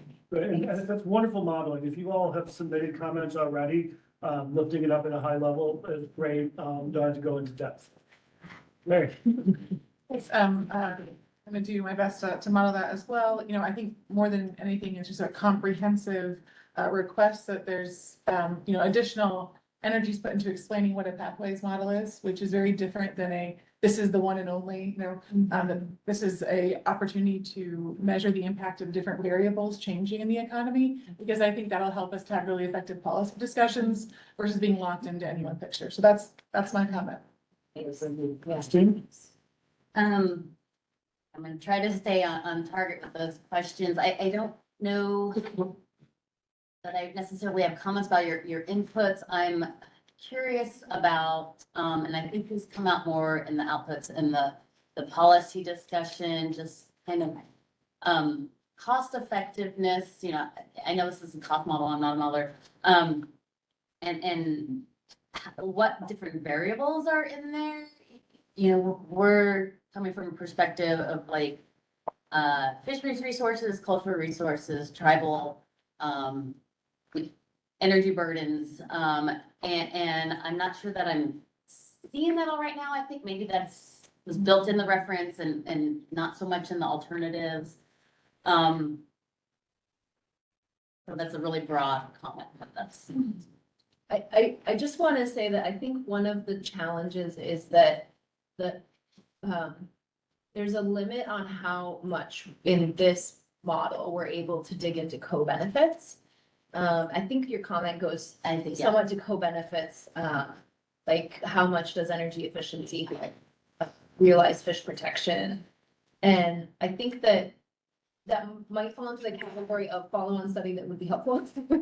But we're gonna get more into those discussions and the policy discussions, and I'll be curious to understand for you and others to what extent you see the other tools that I'll talk about at the end, how those can help us dig into some of those co-benefits, even if we can't get to all of them. Okay, and I'll just do a little follow on, just more of a comment, is that originally I was thinking alternatives, these alternatives seem really like reactive. Like what if this doesn't happen, and not so much like affirmative effort, except for the last one, the additional greenhouse gas effort. And at first I didn't quite understand that, but I think I'm following that's gonna give us kind of the information that those more affirmative efforts are more, have more cost benefit to them, or are where we might go on the policy. So that was, Thank you. I think that's a good reflection. Thanks. Yeah, as far as inputs and considerations, I think I'd like to see more on the role that carbon capture use of storage processes can play. Information and at least that we can get from that. Court? I think maybe echoing a little of Mary's comments, just continued support for understanding what a pathways model is, how those inputs kind of mature into outputs would be helpful as we understand, or as I better understand. Try to answer the two questions that are being asked would be helpful. At this point, no specific comments on are we asking the right questions. I think we've asked a lot of the right questions. Hard to know if we've asked all the right ones, and don't have any additional comments on specific things. Thanks, Scott. So I think that a modeling exercise like this can always be hard. It's like, traveling on a big trip and having to take one piece of carry-on luggage. How much can you stuff there? And so I really, feel for the modelers, because I think that's part of this discussion, right? Is how much do we stuff front end? But I think the real test for all of us is going to be after the model output. And all the folks have said how we can make sure to, not bend it to a certain way we want to see it, but provide other injects. So there's global scenarios from, it used to be IHS Markets, but it's S&P Global. They've got a lot of, they're kind of daunting scenarios because they're about really some pretty heavy heat projections. But we also are seeing, from WEC, the studies, the Western Electric Coordinating Council, we're seeing, BC and California and the Southwest all in kind of a red flag status for summer heat. And also the corresponding demand and energy, et cetera, they're all our neighbors. We're all interconnected. So those kinds of inputs are going to be really critical as we go forward and have, I think, to the point made earlier today, they're really honest conversations about, and I think that last page is excellent about, community benefits, the energy burden, those kinds of things. That's going to be really critical in that conversation. So I think, again, I don't want to overburden the folks on the front end of this with, I want this, I want that, I want this. Rather, I think we're kind of on the right path. And I would just to speak to Christine's point, I think it is true. You don't want to be like in a sort of this all negative place, but when your scenario stress test, sometimes the best things are to look at the worst case, and then we can look at the positives. So for instance, if we see, wow, we really have to ramp up our energy consumption in Oregon, what are the pathways through IIJA that are actually going to help us? And that to me is a proactive, but it's sort of taking the reactive and turning it into a proactive. So I hear you on, let's not be total Megatron here, but rather looking at those stress test scenarios and saying, what are our options going forward? So sorry for the long diatribe here. Thanks, Scott. Yeah, thanks for this. I would agree with Scott that you're asking, and Corey as well. I think you're asking a lot of the right questions. It's hard to ask every question, and as Scott said, it's hard to pack every scenario into this. You have heard from one of our members on markets specifically when we had met Odo, our general managers, a few weeks ago. And I'd be interested in unpacking the markets discussion a little bit more and how those factor in. I'm not the expert on markets, and unfortunately, I'm raising an issue that I wish I knew better, so I could better answer some questions if you had them of me. But what I do understand from the research I did after that discussion to try to understand that more is that there's a lot of folks that do have good expertise in that space are really concerned that if we don't adequately look at EDAM and Markets Plus individually and how they factor into our future with energy, we're operating in a bit of a bubble. And it feels ever so strongly that we are actually going to be involved in these markets, potentially seeing BPA join a market, see other power suppliers joining these markets. And my understanding from how it's been explained to me is that the tariffs that govern these markets and the governing bodies of these markets will have a great impact on our ability to generate power and move power and where it comes from and where it goes. And I do worry that we can have best laid plans through this process, and we can learn a lot about how we reach some of Oregon's goals through this model. And those can be meaningful, but if we're not factoring in the broader region and the role of markets, it may not actually inform policy decisions that need to be made at the state level as much as we'd like for it to. And so I know that's really tough, and I honestly, the more I unpack about markets, I realize we could probably do an entire modeling operation in the same time frame just on one of those markets alone. So it's probably very tough, but I would like to better understand that, and I think that we probably need to consider that more than I've already considered today. Thanks. China always has to say that it was to somebody that has a utility that has more of interest in one market. I think there's others who've got interest in other markets, so I think at some point we can provide analysts who can provide a drill down on what they're seeing for the benefits and drawbacks of different market scenarios, the data markets, both California EDAM and the SPP markets plus. Just wanted to acknowledge in this room, there's probably different minds around different market paths, but at some point maybe we find a way to do an adjunct discussion. Yeah, I appreciate that. And in fact, in parallel to this meeting, there's actually one market study that's being released today. And there are others that have been released and will be. I just want to comment that we have raised this with our consulting team. We're not able to build in kind of different market constraints into the modeling exercise that we're doing. But what I think the value is, I think we do set ourselves up for a policy discussion and to inform that discussion. And I'll be really interested in the next meeting in November, when we start talking about how we structure those discussions and thinking about it, because what we'll do is this model just optimizes across the system. It's like engineering wise, right? It just optimizes flows. We know that we don't have those optimal flows. I think that a lot of the work towards the day ahead markets in particular, is to start optimizing flows over a larger footprint, understanding what that would look like. Obviously, there are a lot of weeds and I'm oversimplifying, but I recognize the comment, appreciate it, and think that while the tool we have, that like carry-on luggage, the markets don't fit in it, I think that we can look at those other studies and what's coming out of them and see how the energy strategy might help inform that conversation. Yeah, I really appreciate that. And as I said, I don't even know what I don't know about markets. And so I'm kind of speaking out of turn here, but I know it's important to my members and so on. Yeah, thank you. Beth? Well, so I want to reinforce what Tucker just said, because that was what I was going to say as well. Actually, much of what Scott said as well, I was going to say. And I want to reinforce what Christine said about co-benefits. Those were and of course, renewable hydrogen. I'm hoping to talk to a gentleman from Odo over lunch, maybe a little bit more about, he's thinking about that. On the co-benefits piece, that is critical. When we're looking at cost effectiveness, I think we need to look at co-benefits to the extent we can. And our friends here at the Energy Trust of Oregon has done some good work in that area already, but there's a lot more that can be done. And it's an issue that I think the Northwest needs, Oregon and the Northwest need to grapple with. I have to agree with everyone. You guys have some great inputs here, but, so I have like a question or comment more regarding about what we've all discussed here, looking at the presentation, especially the constrained transmission being developed until 2045 instead of 2035. So if we move the timeline from 2035 to 245 or even 2040, I guess would there be a negative impact on economic activity due to increased cost of electricity now? How much will electricity bill look like between 2035 versus 2045? What would be the ramification of that as the taxpayer, as we know, Oregon residents are already paying quite a bit, right? So we have to really factor into that about the economic activity that's going to go into that. And so with that being said, yeah, if you guys are asking, what does that look like as me as a manufacturer for transmission towers and the transmission lines being built? You're definitely going to have to anticipate higher costs of what you're going to pay now because of that timeline. So it's based on labor, it's based on inflation, it's based on raw materials, and you're going to have to pay in the $2045 versus the 2035.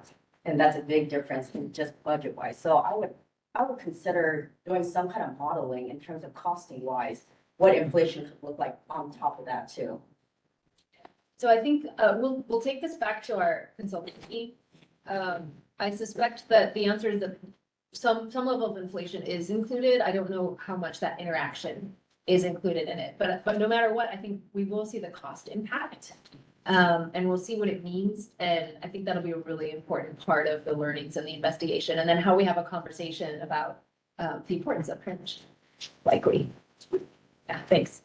Shannon? Thank you. There are questions that are asked in both the transmission constraint and the constrained utility scale renewables.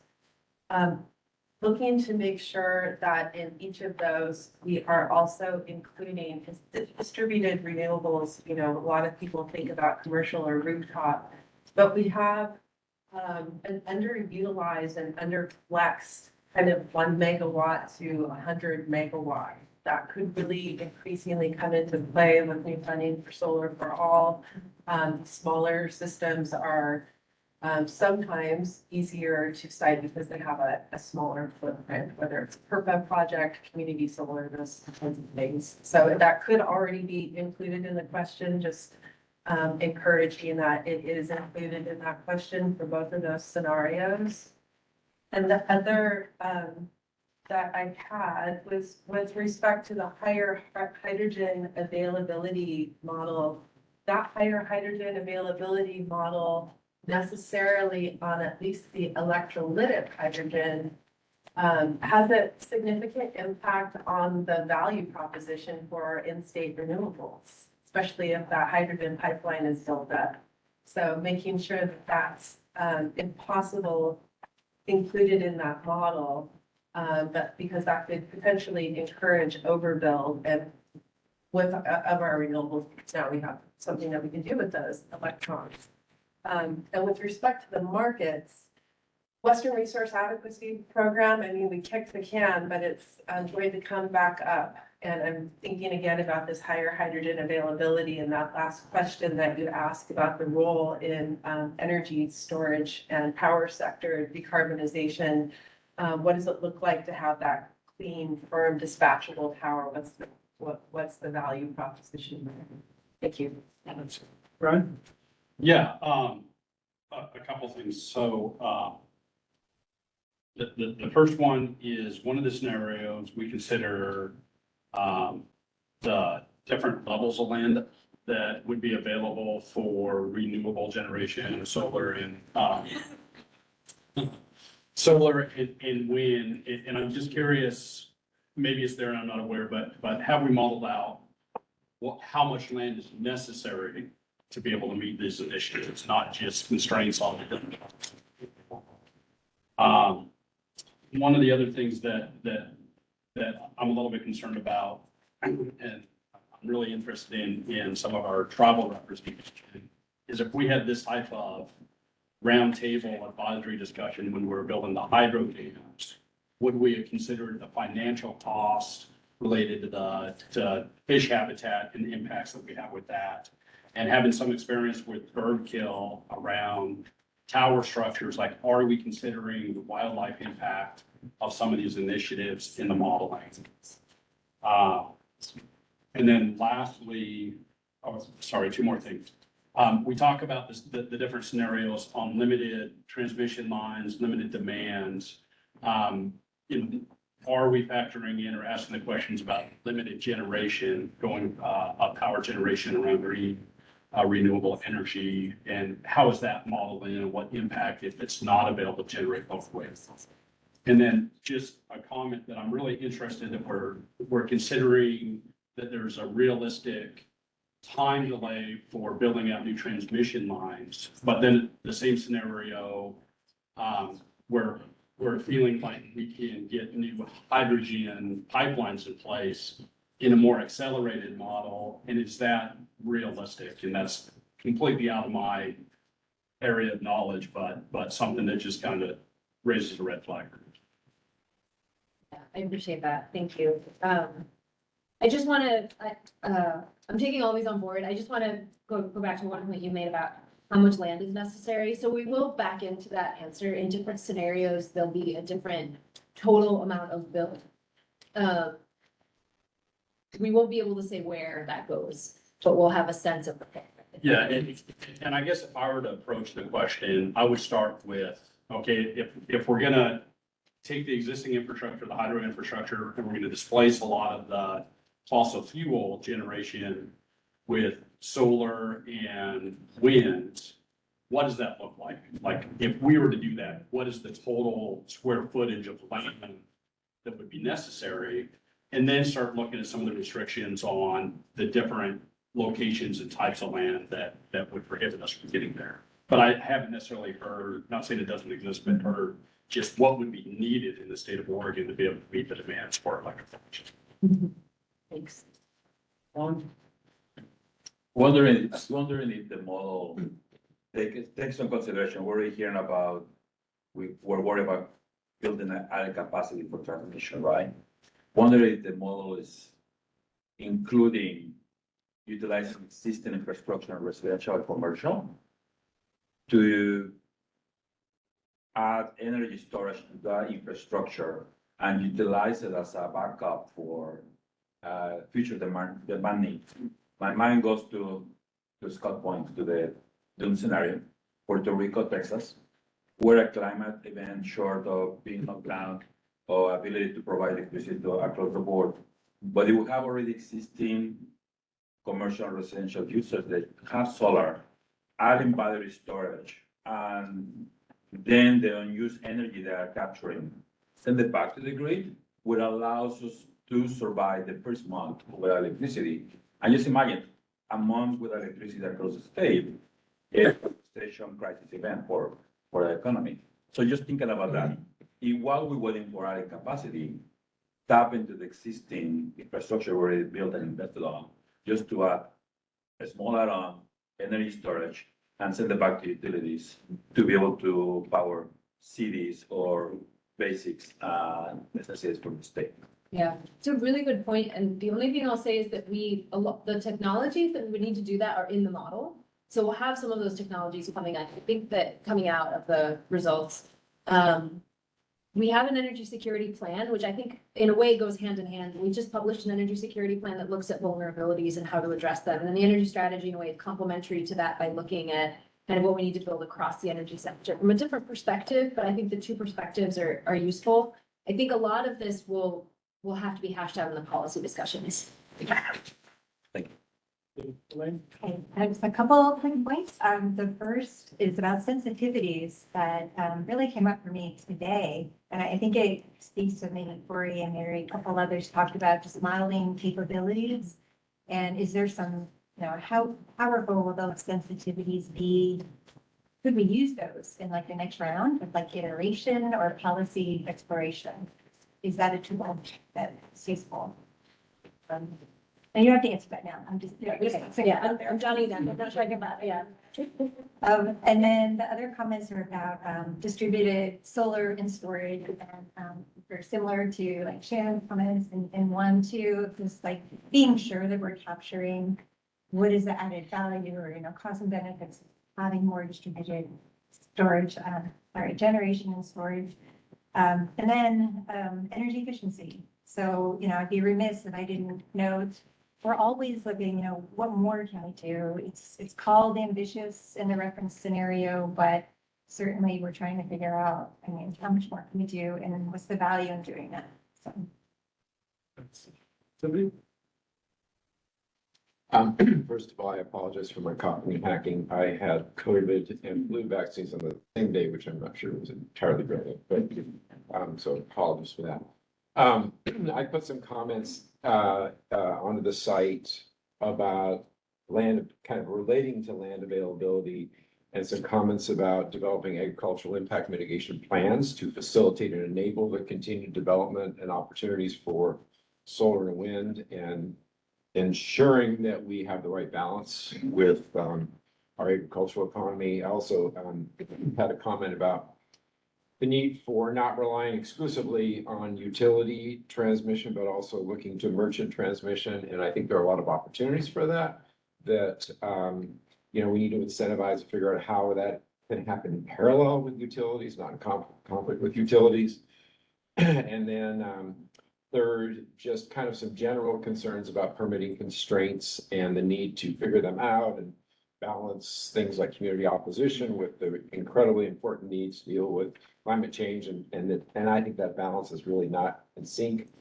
Then the last thing that I've just been concerned about working with a lot, because I permit facilities on both sides of the Columbia River, is I feel like we're kind of in an island situation with this effort in Oregon, and we're not sufficiently accounting for Washington and how those, how Washington and Oregon really should work more in tandem in implementing our climate goals, because they're really not working in tandem right now, and the policy frameworks are really quite different and somewhat at odds at times. I just want to, just a really quick response, on the island situation, the last point you made. This is not what we were saying, but I'm just reminding everybody that we are modeling the whole region and Oregon within the region. So in terms of like physics and competition for resources and different clean energy goals, going for the same resources, all of that is included. I think your point is really good for when we get to policy discussions. And encourage you to bring it back. We're gonna do that in policy, right? And so, Yeah, I appreciate that. Okay, trying to organize my thoughts, but I've been thinking more kind of on the lines of what Tim was saying on balancing these alternative scenarios and also what the pathways are actually showing us. And so if we're constraining like utility scale development or constraining some of these other areas and kind of widening the opportunity for others, is that going to force the model to like pick and choose other resources? For example, I think you mentioned it will, and it'll show us how it'll do that. Which I understand, and I understand why we are constraining like utility scale build out and transmission, because that's the trend. But I'm also thinking about like how those trends really need to change.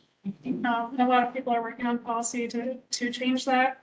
And then also in the context of the timeline, which is another thing we've probably talked about already, but if we're having this policy discussion later and the report is due in 2025, the end of 2025, we have a session complete before that. And so I'm wondering if we'll have a chance to come back and get to address some of the policy that has been passed in the 2025 session.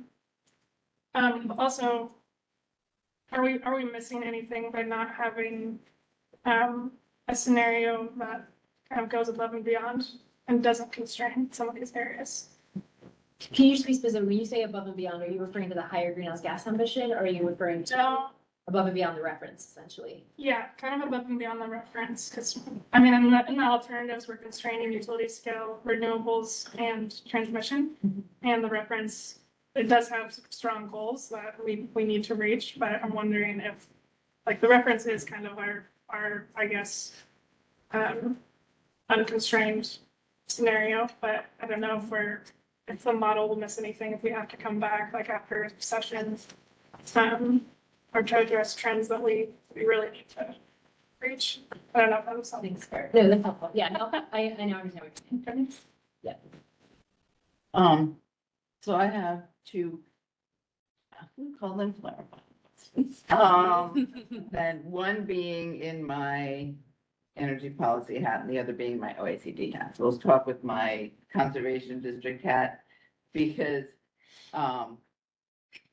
I know we were discussing this in the work group, but what is the definition that you landed on for prime farmland? For actually, like, because I mean, I'm, a bunch of us are working on this with other agencies, and what definition you use for prime farmland is going to impact how constrained, like what the constraint is you're actually putting on utility scale solar.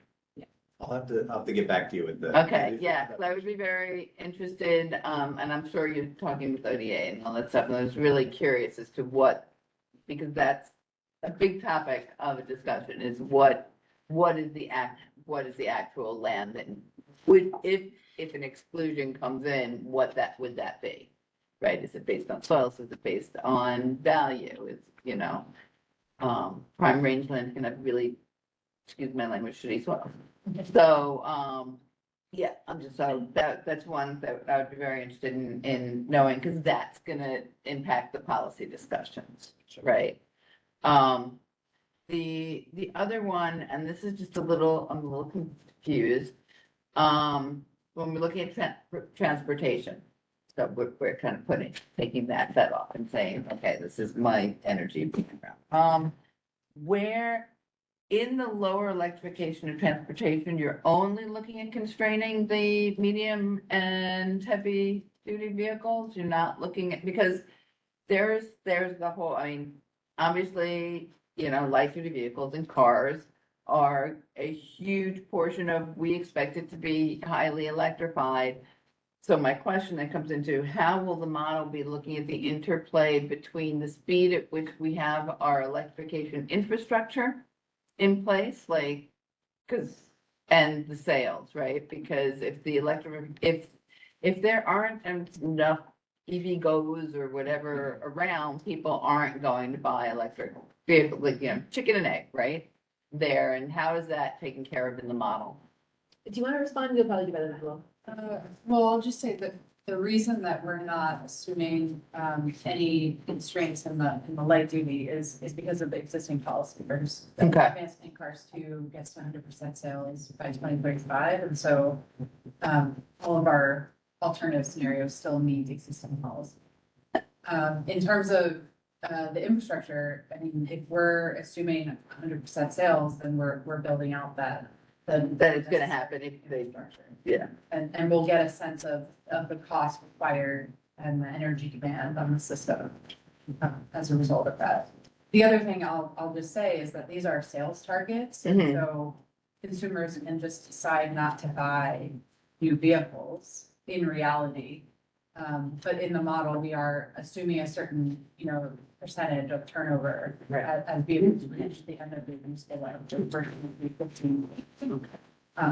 And that's just, for simplification purposes, but in reality, that's certainly a possibility that consumers would just hold on to their existing vehicle longer.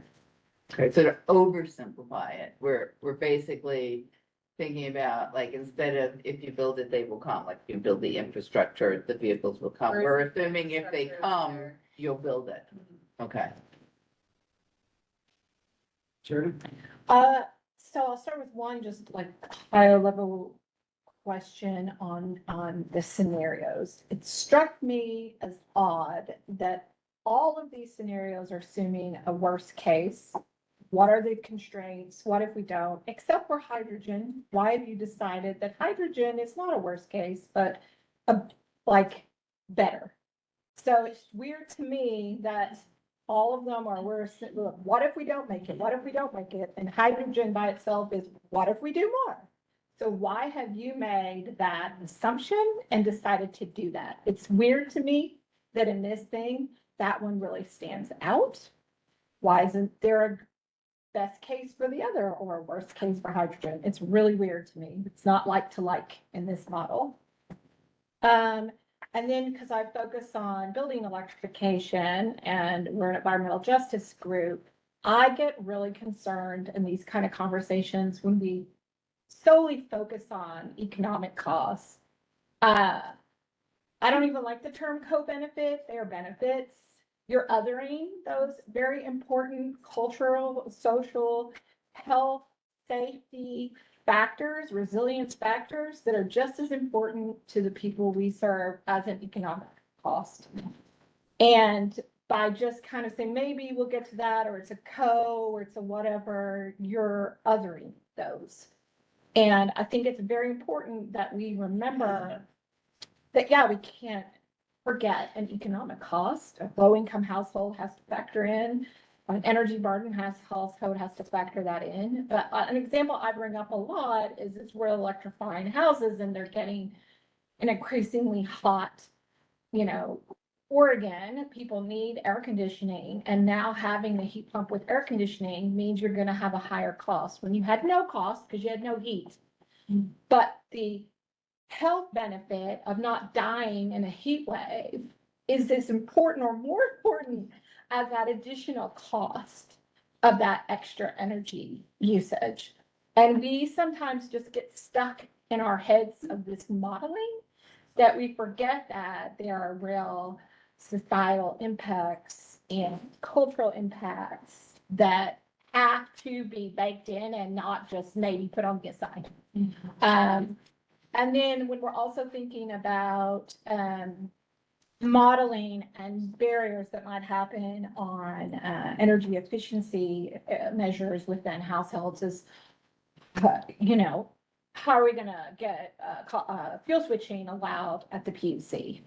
Because there's a real like structural barrier to even the worst case scenario modeling if we're not allowed to use public charges to do fuel switching. I really appreciate those comments. I want to speak to the first point, the hydrogen being different.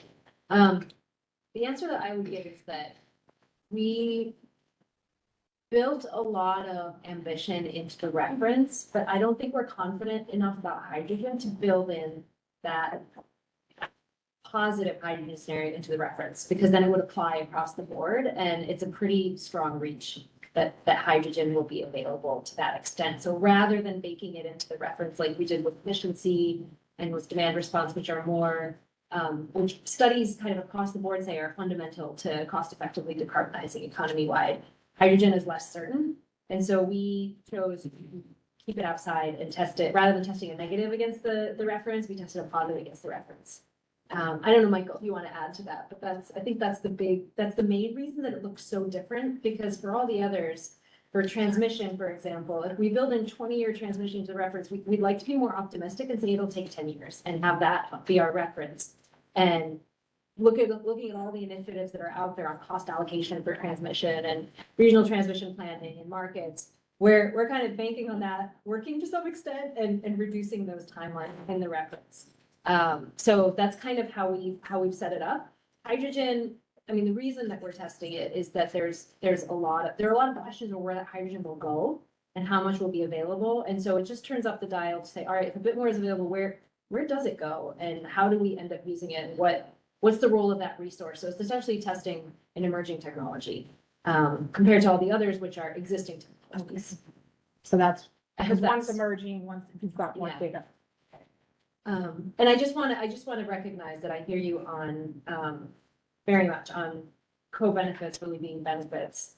And on, I think one of the benefits of this exercise is we're not constrained by the strictures that the PUC has to operate in, or that specific utilities also, like, they don't cross subsidize other utilities, right? So this model just goes for what's cheapest, essentially, economy-wide. And then when I get into some of the alternative tools that we have to pick apart what this means at household level, for example, we'll be really interested in your feedback. So, well, I'll come back to you. Let me get through the group. Thank you. Want to say first of all, really appreciate all the work that went into this. I know you guys have been operating on a compressed, seems like a compressed timeline and had to do a lot in a lot of time. And have covered a lot of ground. One of the, some of the feedback we had, it was hard for us to really analyze the baseline, like sort of the evidence based scenario and alternative scenarios without knowing what kind of analysis went into it. That would have been more helpful. And we've heard that feedback from some energy advocates that they weren't really sure how to weigh in, especially if they weren't as like well-versed in, energy speak. So that was a barrier. And I think even just understanding the baseline assumptions would have been really helpful to help inform comments. To Charity's point a little bit, I'm glad to hear that we're going to dig into these tools later, but just, I know we're the economic advocate, the utility, but what does cost effectiveness mean? Is it more than dollars and cents? Some of the things the PUC has been directed to look at is the impact on environmental justice communities, as well as in their wildfire mitigation planning, utilities wildfire mitigation planning. It's not just cost effectiveness, it's also wildfire risk reduction strategy. So those are things, I think it sounds like we'll dig into a little bit more. And I'm not sure if the model can account for that, but that's, and that scenario may not be the cheapest option, but because of the benefits, it could be the one that's selected. Our thoughts on assuming higher hydrogen and I'm just gonna comment on here, your response on that, but, it's very. Jennifer, could you speak up just a little bit? Oh, yes, My 74-year-old ears, I'm sorry. No problem. We felt the higher hydrogens was, even the reference scenario was very ambitious, at least when it comes to residential customers. So wondering if maybe a question should be delineating from the sectors, because we think hydrogen will have a, different scenario for like transportation or maybe even large customers. But for residential customers, our analysis, which has been supported by the PUC, is that this would be ambitious from the residential sector. And so, and just wondering also, looking at like some of the constraints that were considered for renewable energy, are those constraints like land use, impact on habitat, that kind of stuff also being considered in a higher hydrogen scenario? And really think appropriate scenario might be to look at what if hydrogen is rolled up a lot more slowly than what are in the reference scenarios. And yeah, and I think some of my questions were answered about what you already brought up about demand response and energy efficiency, those drops. Did think the demand response drop from 50% to 5% felt like a lot. So just knowing a little more about that would be helpful. And yeah, that's all I have for now. Thank you. Okay, thank you. Okay. Yeah, a couple of comments or questions on the transportation electrification. So I'd say the two scenarios, baseline and slowing down by 10 years at a high level, I think that's appropriate to consider. We also think of a 2040 as an ambition for the medium and heavy duty. And then given today's outlook where the transformation is going slower than we would like to or expect to, I think the 2050 scenario is okay. The question I have is, you made a comment that you're assuming both in the baseline and the alternative scenario, the advanced clean truck rule goals would still be met. And I wasn't sure about that because that's a 2036, 100% penetration. So that's, at least from California's perspective, right, even more ambitious than the baseline. So I'm not quite sure how that plays into either the baseline scenario or the advanced scenario. I'm gonna let Julie. Sorry, advanced clean trucks is assumed to be met, but I think you're referring to advanced clean fleets, California. That's the 2036 fleet purchasing requirement, 100% by 2036. That one is not, it's not Oregon policy, so it's not included. So maybe I'll just connect with you offline. Sure. Not to belabor it Yeah. here, but still like to clarify that. The second one is related to the, hydrogen price as one example, but also electric energy price, right? What that is assumed to be. And the reason I bring that up, and firstly, I fully underscore the holistic benefits that were talked about, health benefits, wildfire and everything, but just again, taking a micro view on, from a customer perspective, potentially, that it's cost of ownership, right? And that is such a huge factor in purchase decisions. And my point is that it's intertwined to both the timeline and the penetration rate. So if hydrogen prices lower than baseline, for example, or electric energy prices favorable, that may certainly help advance the timeline of electrification, as well as the relative ratios between battery electric and hydrogen propulsion. So at some point that detail would be necessary, and I'm not sure how much the model can account for that interdependency. It won't be like a static input then necessarily. I don't know, Jillian, if you have anything to say to that. I think it's a good point. I think we'd have to take that back to our model. Yeah, and I know there's a chance to like sensitivity studies. I appreciate the model can't do everything right, but maybe there's some sensitivity studies and we say, okay, this is not a big factor, and then ignore it for the time, something like that. Thank you. Yeah, I had a couple of thoughts I had. One on the modeling, almost like geographic location. We talk a lot about the transmission lines. I'm from Central Oregon, and so why aren't we, or could we look at moving loads to where the power is versus this issue with the transmission lines? And so, and possibly, put some sort of an incentive there to allow for that. So basically on your mapping, looking at where the power generation is versus where the loads are, and there's any way to shift some of that loads. It's almost like a modified land response. You're actually moving loads closer to this transmission issue. And so I think the other thing a couple other facts. One was the the size of systems, economy of scale. It seems like we're talking these very large systems, very large scale. And when we look at, I'm not a hydrogen expert, super interested in it, hopefully to play a role in it at some point in the future. But I look and I've been researching, looking at more localized production because a lot of the cost of hydrogen is transporting. And so some of these factors come out, you build a massive, large infrastructure to serve the entire Pacific Northwest, whereas localized approach. I live in the Dalles. We have some of the cheapest hydropower rates around.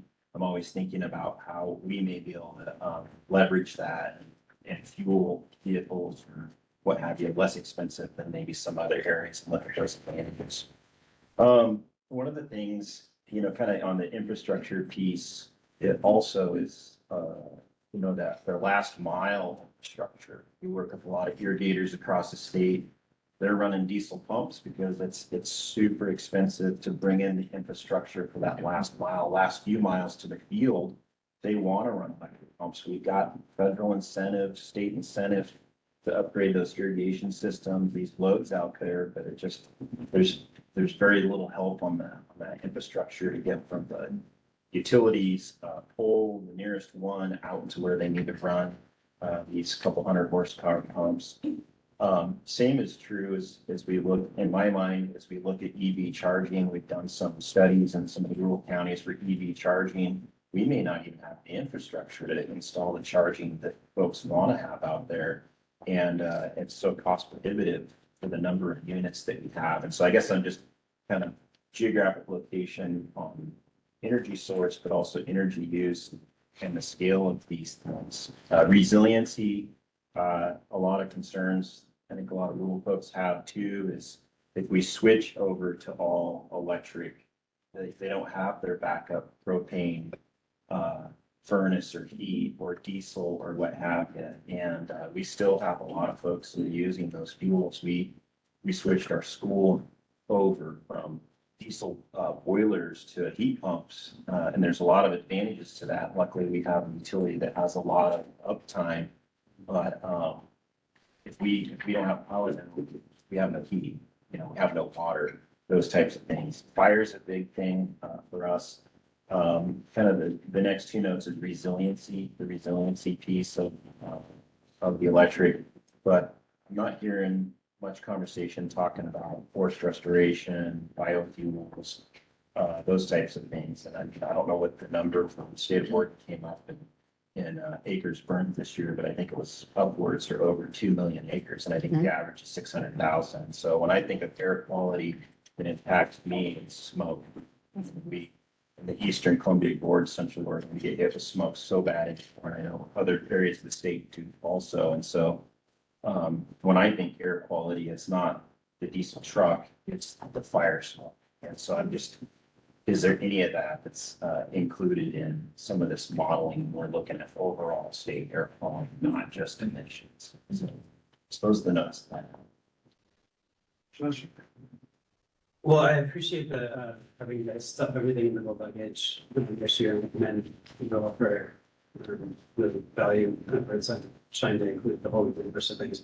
My first piece of feedback is to Emily's around some of policy discussions that are happening previously. So, you, for example, you asked in the utility scale resources section, what if more restrictive land use protections were applied? Well, you could ask the converse of that question, what if less restrictive policies were applied? And I'm thinking about a rulemaking that's live right now at TLCB where we've started looking at a pathway for agrivoltaics. Which is a pretty a pathway without a lot of obstacles that could open up a lot of areas to agrivoltaics. And there's I think a lot of land that could be optimized for that. So that's one area where you could ask the converse of that question. Similarly, there will be legislation in the next session around transmission, particularly around grid enhancing technologies. I know I sounded broken back about that. And I think this is really challenging because you don't have a crystal ball. You don't know what rules are going to be promulgated. You don't know what legislation is going to pass. But I think to Emily's point, the policy discussion that ensues after the modeling, that probably needs to be iterative in order to sort of account for policies that are sort of passed in the interim as we go through this process. And I think that's really important. I think the second thing is I think it's really important to consider load growth when we think about transmission, particularly data centers where we know there's some steep load growth curve, which poses frankly an existential threat to our transmission system. It's just, it's not just can we get clean energy, it's like, will we have rolling blackouts if we have to serve the data center load along with increased manufacturing load, electrification in buildings of the transportation sector. I'd like to see that question posed in the transmission section. And then the last thing I'll just say is I really appreciated Charity's remarks about co-benefits. And I understand that, that will be looked at when we think about policy. But when we're considering some of the solutions for the transmission grid, it's not just alleviating some of the constraints and bottlenecks and increasing efficiency and capacity in the grid. Some of the grid solutions also have wildfire prevention benefits and resilience benefits. And so there's a lot of co-benefits there as well to consider. I just want to make one point because I forgot to circle back to this. I just feel like it's important to recognize that we're going to be talking policy the same time that session is happening. And everybody in the room knows it. And so there was a question on whether we can circle back after session and whether what comes out of session will inform the recommendations. I think we'll have to just see how what comes out of session overlays with what the work that we've done. I don't think that we'll know exactly until we get there. But I think that it's important to keep in mind throughout that this modeling is not to inform this session. This report will come out in November 2025, which means really anything that is kind of a legislative recommendation is kind of for the 27th session. And I think that time frame is important to keep in mind, and it will be a challenge for us to disentangle to some extent. I mean, the discussion, topically, they're interrelated, and in terms of solutions, they're interrelated, and so it's going to be impossible to keep it completely separate. But I just think it's really important to try, because otherwise the energy strategy becomes a tool for session. That's not the point. I just think it's important to say that. Can I build on that for just 1 second? Just as like an advisory group member, hoping to be ambassadors for what the modeling output is and isn't. Part of maybe what we can talk about in the November meeting is how to think about that more deeply, but part of your role as advisory group members is to understand this well enough and ask us questions so that we can help to figure out what that means during session, because we don't know yet. Yeah. What?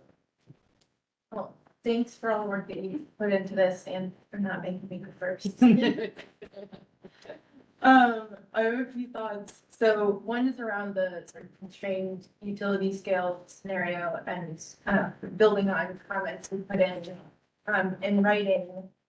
I feel like we haven't quite got this one right. And if we're trying to think about the levers to pull to sort of highlight the differences in scenarios, in the power place analysis, the model still found a solution in the right time frame with those siting level 3 restrictions at pretty minimal additional cost. So I am concerned about that being the primary piece of that scenario, as in, I'm not sure that's the lever that's gonna show us what DER ramp up would look like. It's like, that might be one where we need to kind of flip that around and say, what would be the impacts of if we really did kind of knock it out of the park on DERs and not, like Shannon's, 1 to 100 megawatt scenario or closer to load.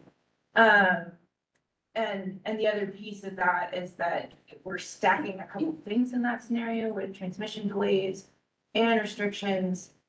And I want to make sure that we're not conflating the rigor of our land use with the speed of it. you know, that DLC people making that Joshua mentioned is maybe an opportunity to try to figure out where we can go faster in better places and not just bogging anything down. No, practice is different than theory. Hopefully we make progress. So that's just, yeah, I want to make sure that we're learning what we want to from that scenario, and I'm not sure that current inputs are going to be that. And then in terms of considering a variety of benefits, and particularly around health and resilience, I'm curious, I can't remember the level of granularity in this model and sort of what the scenarios will do to kind of stress test the systems in different weather patterns. I was on the webinar about the Connected West study that was talking about, you know, how they did a, you know, cold snap week and a hot spell week, kind of show the resilience of the different scenarios they were looking at. And so just trying to understand what, if any, tools this modeling will give us to evaluate those resilience benefits. And if it won't give us those tools, what are the other resources we need to be looking at for that part of the policy conversation? Similarly, I was just curious, you know, none of these scenarios are looking at cost variability. And there's so many factors in energy that can, you know, aside from the decisions we're talking about in model, you know, exogenous things like international events that impact the price of oil, or a global pandemic that affects supply chains and cost for new infrastructure. Is there any kind of ability to give sensitivities around those inputs? And then lastly, I think I heard you say, Edith, you know, in terms of the market scenarios and regional coordination, we kind of don't have a choice except to assume everything's optimized. So I just want to make sure I heard that right, and that there's not some way to gump up the optimized flows a little bit to get a sense of not necessarily one market or the other, but the impacts of not being as interconnected. That's, yeah, you understood that correctly. I think we'll take the question back once more just to, because we did have a question whether it's like a proxy that we can build in. I think it's really hard to come to that and not be arbitrary. And there are a lot of studies happening. So I think we're likely we won't be able to do anything. But I've kind of noted it to take back. And I realize we're short on time, so I'm not going to give a big response, but I just want to say on the, because you know the power of place inside out. So the comment, it's I hear your comment. If you or anyone else has a suggestion on framing, we'd be really happy to see that. I think that we do want to make sure that we're trying to answer multiple questions in each scenario. And I think if there are other dials that you suggest, maybe adding to that scenario, that may be one way to do it, to push a little bit harder on the distributed renewables rather than, well, we can still find places. So I do remember this conclusion from the Power Place Fest. I don't know, Michael, if you want to add anything to that, but I think we're short on time. And so concrete suggestions and data sources are very welcome. Thanks. Let's go on screen. Jen, Jimmy, Aaron, you'll be the last three. We had a couple questions we might come back to. Jen? I just put a comment in the chat. I don't have anything to add. Thank you. This helps with our time, Jen. Thank you. Jimmy? So, can you hear me? Yep. Wonderful. Just thanks for including me. I made sort of written comments, so I'll keep this sort of brief. I just think that the big picture, whether energy objectives, like we can't really do this alone. Like we're going to need to, in my viewpoint, really rely and benefit from like our network with across the whole West. And so I think that the transmission scenario is an important one to consider to sort of evaluate those impacts. This is the content of my written comments. I don't know if you guys spoke to this while I was away. Apologies for having to step out, but I encourage you to carry forward with that scenario. I'm under the impression you have sort of limited resources and may not be able to do them all. But I think it'd be valuable to have some prioritization of that choice, and happy to kind of be responsive to any kind of narrow question you have of me, if that's unclear. Jimmy, Aaron?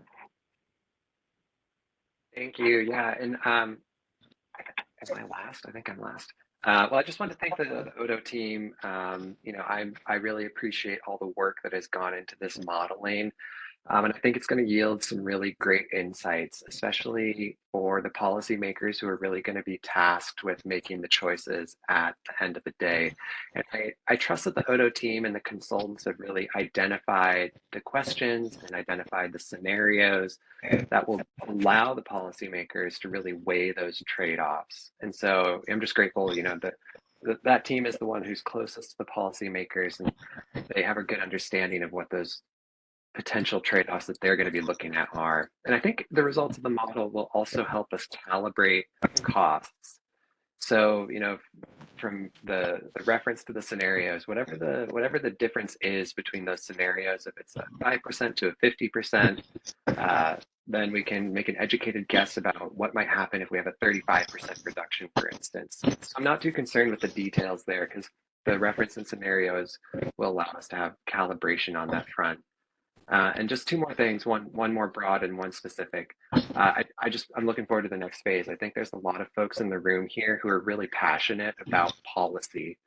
And that's where the rubber's really going to meet the road. We're going to have these results, we're going to have data that we can tease apart, that's calibrated. And then when we get into the policy choice about how to meet those goals, that'll be the really intriguing part.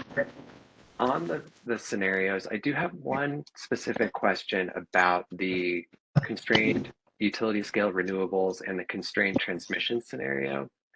Is there a reason that the constrained utility scale renewables also included the constrained transmission? Like, is the team kind of assuming that whatever factors would cause transmission to be constrained would also cause utility scale renewables to be constrained? And then so my question is, would it be valuable to separate those? And I'm sure the team has analyzed that, but that was just my question. Yeah, so you have named the reason that we had, which was likely the same factors would be at play and would constrain both. We did talk about separating them out, and our kind of consultant's advice was to do them together for that reason. If you want to comment on that, we're happy to see your comment on why we may want to do it differently. Okay, thank you. Thanks. Cool, so we're at 5 minutes. Emily, you had a card up. Oh, I just wanted to come back to the market space. I forgot to mention it when I came through, but I just wanted to do a +1 to talk about markets. About markets.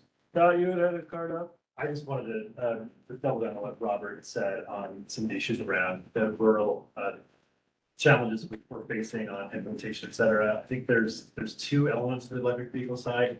It used to be the haves and have-nots, and I think it's also now the wills and will-nots. I think that also is translating as well into DR and EV and other places. So we can't forget that. Every day we're deluged with, we're a divided America. And I think that does transfer to some people's energy choices. So I think that's going to be a factor for us, especially when you think about it. Utility territories are not contiguous with demographics and psychographics. So there's going to be a patchwork of that going on. To acknowledge. BC Hydro did some really great work early on in the electric vehicle world, where they took hybrid electric cars as a precursor for electric vehicle adoption, and then ran essentially the neighborhood demographics to find out where they had to put the most money in for feeders. They don't have so much money to do upgrades for feeders, that kind of thing. I think so what we have to do here is where do we bolster the system, and then we'll see more growth in the other places potentially too.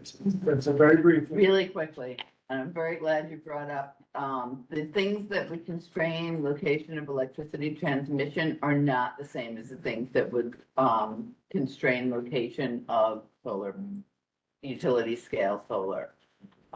So they may actually, and we can have other discussions about that, but, I think you may be overdoing the transmission impacts by putting it in two different, by using that as the constraint in two different scenarios. I'm just gonna, it's a housekeeping item. I think he may have left, but Fred Hewitt's name was up on the screen. Yeah. Has he had to leave? He left. Okay, I just wanted to see if he had any comments. Thank you for that. So just before we go, we got one more team up for our next conversation and some next steps. Just bring the slides up. I just, I'm in elevator pitch mode, given the time. But I don't want to leave without mentioning the other analyses that we're doing. We've been working with so most of the working groups stopped meeting, but the Environmental Justice and Equity Group has continued to meet to help us flesh out some of the energy wallet discussion, the air quality modeling, and the geospatial mapping and what it may tell us. So this is the visual, if I were to have one in an elevator on a clipboard. So we're going to get the modeling results, and then we're going to be identifying 5 representative households with kind of different, urban, rural. There's a list that we have that we'll put out for public comment on October 31st. The goal is to reflect spending on all energy for the household. And you can imagine it's very different if you're driving long distances because you live in the countryside versus, you're taking the bus, you live in the city. So that's one thing that we'll be doing, and that'll be to help understand, we might have economy-wide most cost-effective scenario, and then it's how does that hit households, and how do we make sure we bring everybody along to inform policy discussions.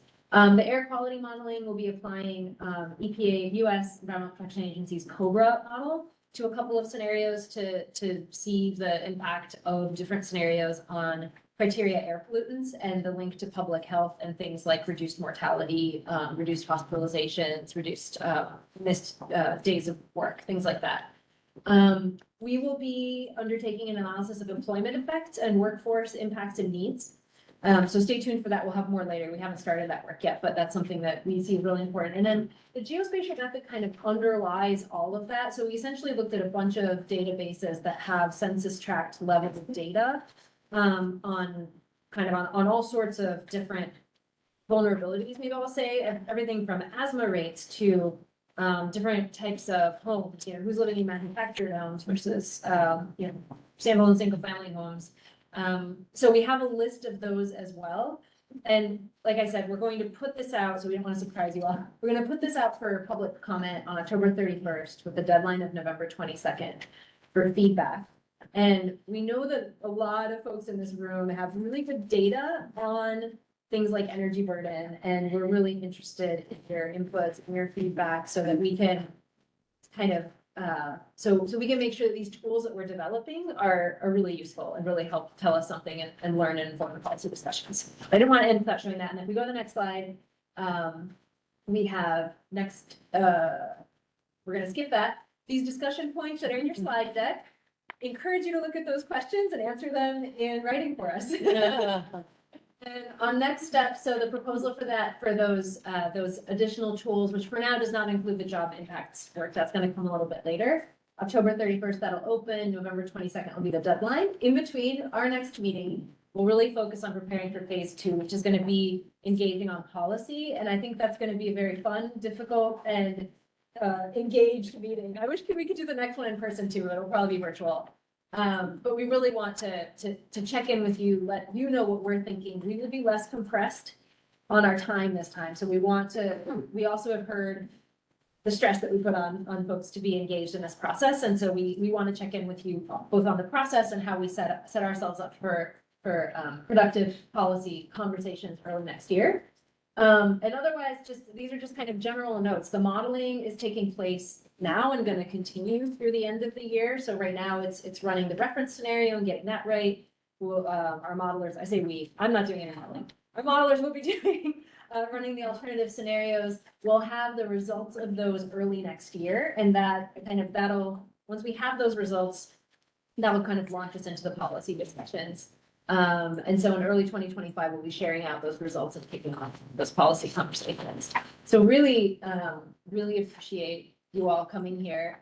Everybody who I thought would show up, showed up, which is awesome. We filled the table. I don't know if Janine wants to say a couple words to kind of close it out, but thank you. Yeah.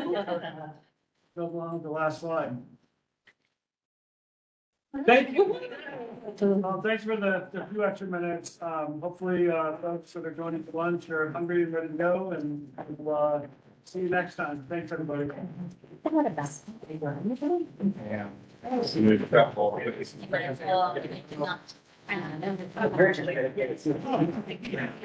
you. Good to see you.